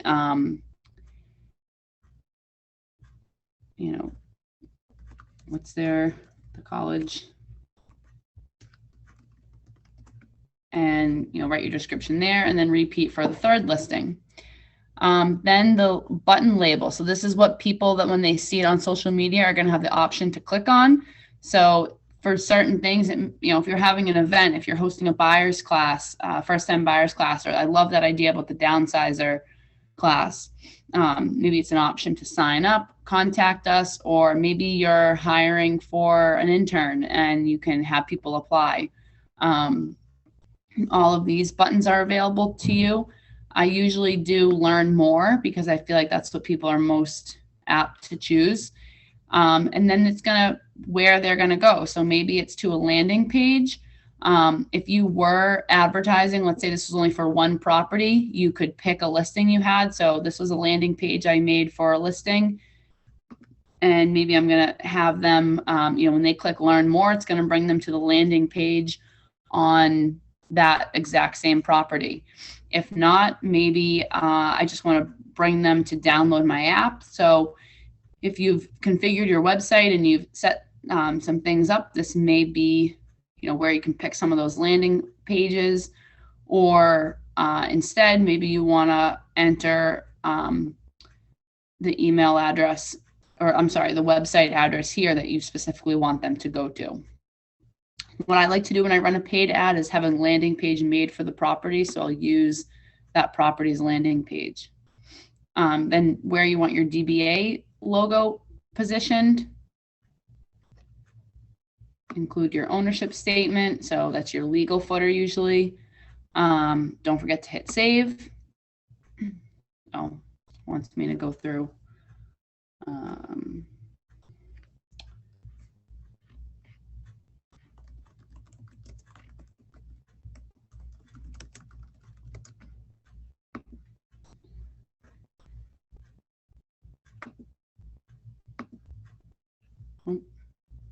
Oh, okay.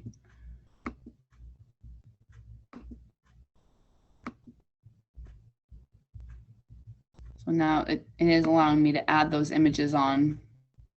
Before it wasn't.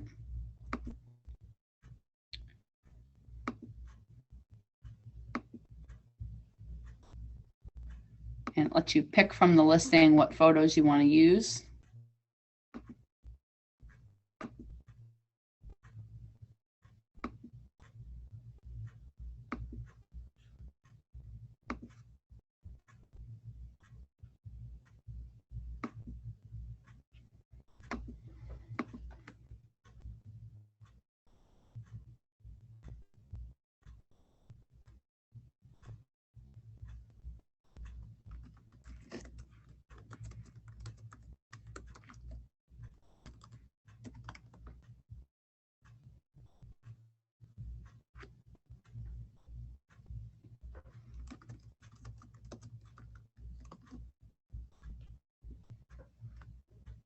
Okay, now let's see if it will let me save.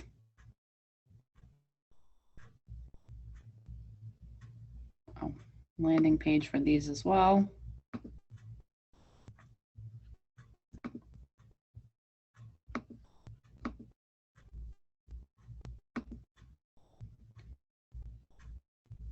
So now again, when you see that preview off to the side, it will show, exactly what it will look like coming up on someone's phone or on the computer, depending on where they're looking at it. And then you're gonna set up the social media sites settings. So it's gonna be going to this account, and I wanna make sure it's going to my business page. And that button label, again, I'm going to choose a landing page this time. I'll pick my app.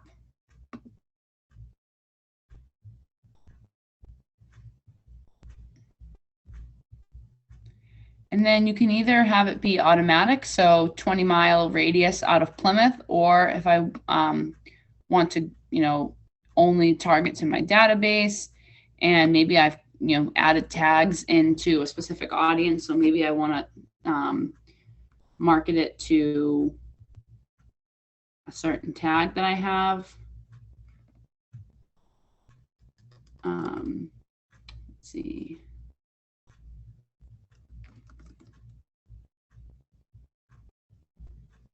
Usually I think a tag is supposed to come up if you, or you might have to add them. You have to maybe add them from your database already, and you can do that right through your contacts by clicking here, create new audience.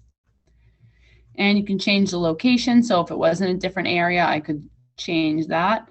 And then expert targeting, maybe you want to add, so people that are searching, you know, if I were advertising that piece that has all that land, maybe I want to look into people that are interested in maybe riding ATVs or sports car, maybe running. Maybe recreation, potentially. These are kind of high level labels that they have here in categories.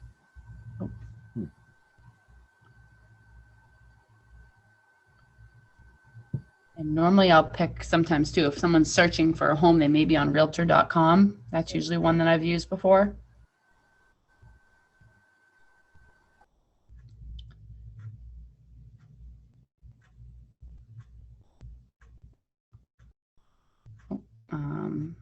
Check that. And then the lead settings. This is where this is where if you have a contact tag, you can go through and select certain tags in your database. So, you know, I do have, you know, certain people, if they've been in my pipeline for a while, but they haven't moved, I have them labeled as convert. So, you know, maybe I'm trying to encourage them to, you know, make a move, and these might be good matches for them. I'll add them on. And maybe, you know, when they come in as a lead, I'm sorry. This isn't to target convert. Once these people, if someone clicks on this and the lead comes in, they're automatically going to be tagged as convert. I do have a tag for Facebook leads also, so I would want to add that on, and maybe even a lead tag. And then I'm going to put them on a smart plan. So maybe now they go on my biweekly nurture. Click save. And then the final step is to go through and determine how long you want the ad to run. So for how many days. So this one would start tomorrow, and maybe I want to have it run for a whole week. And, I'm sorry, that would be 2 weeks. So just 1 week. And what your total budget is. So it tells you right here that they recommend doing it for 10 days and at a minimum budget of $1 per channel per day. So since I had checked 2 channels, it's going to, you know, be $2 per day spent on ads, which would end up to be a $30 total. And click save. And then I would go ahead and publish the campaign. I'm not going to publish the campaign because these 3 listings that I have selected are not anywhere near me. But obviously you would know there, once you click that button, it's going to ask you for your credit card information if you don't already have it saved into command, and we'll publish the campaign to those websites. Any questions?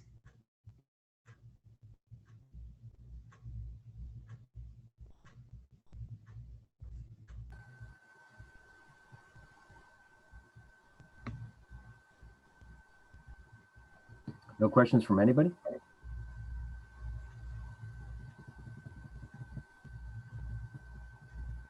What are some Have of the to do it takeaways? ourselves before it becomes seamless. I'm trying to let it all soak in because I do best when I'm actually doing it, and I don't have access completely yet.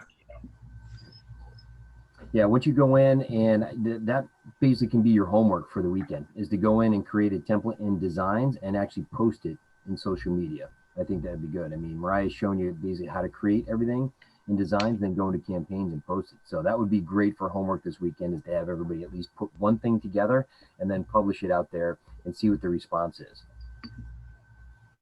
Yeah, I can show a couple of ones, that I've run in the past that you can see what they look like once they're completed. Let's see. This one got 23 leads over 10 days. And this is what it had looked like.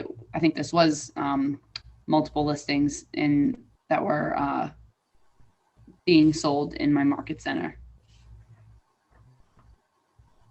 So how long did you run it for? 10 days. And how many leads? 23. Wow. And did you sign any of them? I have a couple that I ended up, getting appointments with. Nice.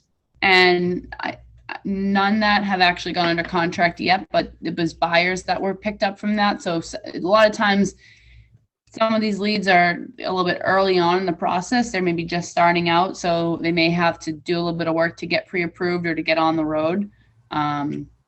Absolutely. That's awesome. Really awesome. I'm going to run one myself this week. This is worth putting your money in, I think, because it's not expensive, right? No, not at all. It doesn't have to be.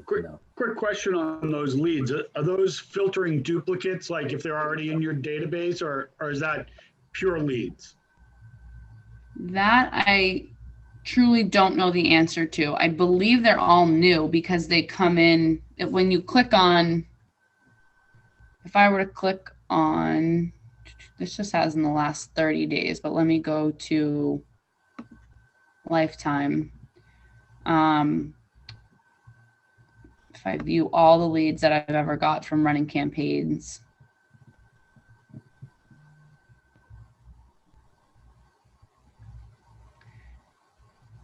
If it was duplicate, command wouldn't let you put it in. Right, because they're tagged by email, right? Yeah. It goes by email. So if somebody comes in with the same email, then yeah, absolutely. If they come in with a different email, then you're going to have both of them in there. Yeah, who cares if it's a duplicate? Yeah, I can't seem to find. I've recently created a team command account because that's what I'm transitioning into. But so some of those aren't coming up in my contacts because it's coming up as my team, not me as a solo agent. Okay. Anyone have anything about campaigns? Question, is it marketing or prospecting? Marketing. Marketing. I do have a question. When you did begin all that, there was an option for paid versus unpaid, I believe, on the Facebook ad. Yeah. Now, what would be the difference in how the two different paid versus unpaid operates? So the paid ones, you have the ability to target, specific groups, and it will use the Facebook algorithm to make sure it gets in front of people that would be most likely to come in as a lead, I believe. Whereas just a regular post, an unpaid ad, would just simply go to your Facebook page, but it wouldn't be promoted to come up. Like, if you're scrolling through Facebook, you'll see some that will say sponsored and it's an advertisement. Those are paid social posts. You may see like an Eddie Bauer jacket and it'll say sponsored. You may not, you yourself may not follow Eddie Bauer, but because he's, that company has made a paid advertisement, and maybe you had clicked on LL Bean at one point. Now they've got, what your search history is. They can use that to target you.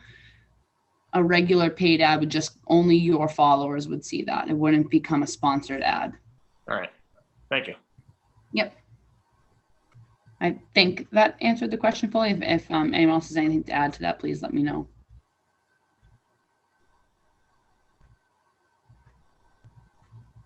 Thank you. That was a great demonstration. I apologize that our MLS isn't pulling our photos because I would love to have sent it all the way through, but. Hey, if it was perfect, we would be suspicious.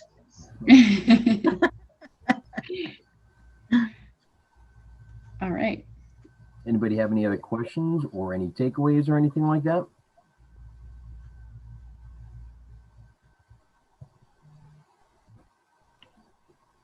I definitely think it's a cool thing. I didn't realize that you could create all that stuff because we've really only looked at like, adding contacts and smart plans and some of those basic features. I would say I didn't realize that you could actually go in and design all this stuff. And I actually had been wondering how people design all these things.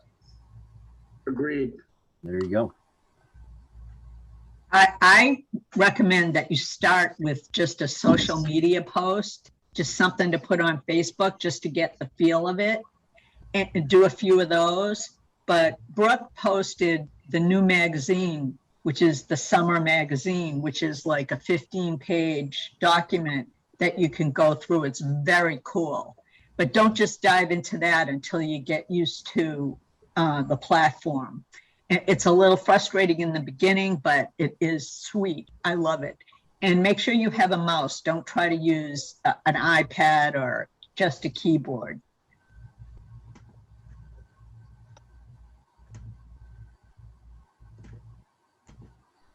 All right. Well, thank you, everybody. We appreciate that. Unless anybody has anything else that they want to add, Mariah,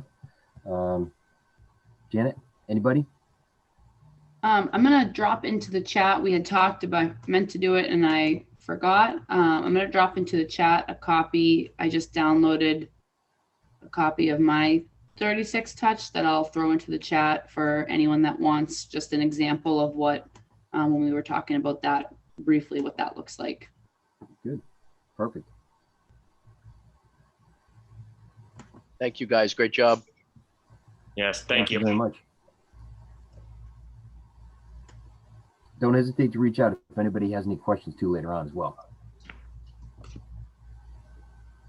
Thank you, guys. Thank you.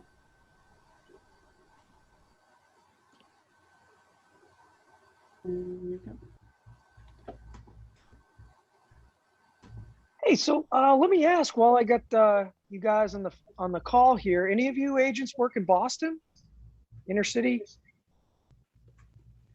I do. I have a question for you. I've been trying to network as much as possible, going for my mass license. I'm in Portsmouth, New Hampshire. And I want to park down in the city. And this is a random question. It says on the website after 8 p.m., you can park on the street, free parking. Is that true? Do you know? Or it depends on the neighborhood. You have to read the sign.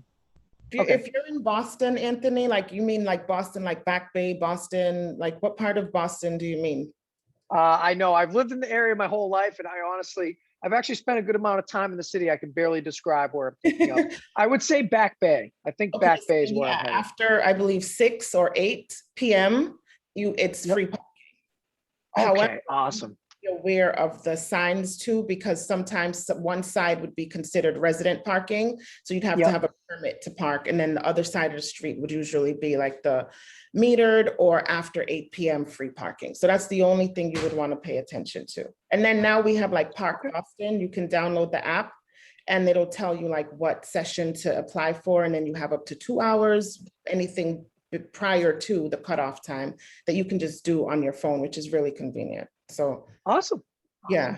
Very tricky. Sounds good.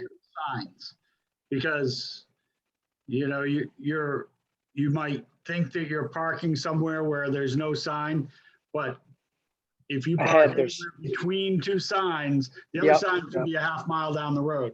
If you're parked there, they'll get you. Yeah. Oh yeah. Awesome. You guys have a great weekend. Thank you, guys.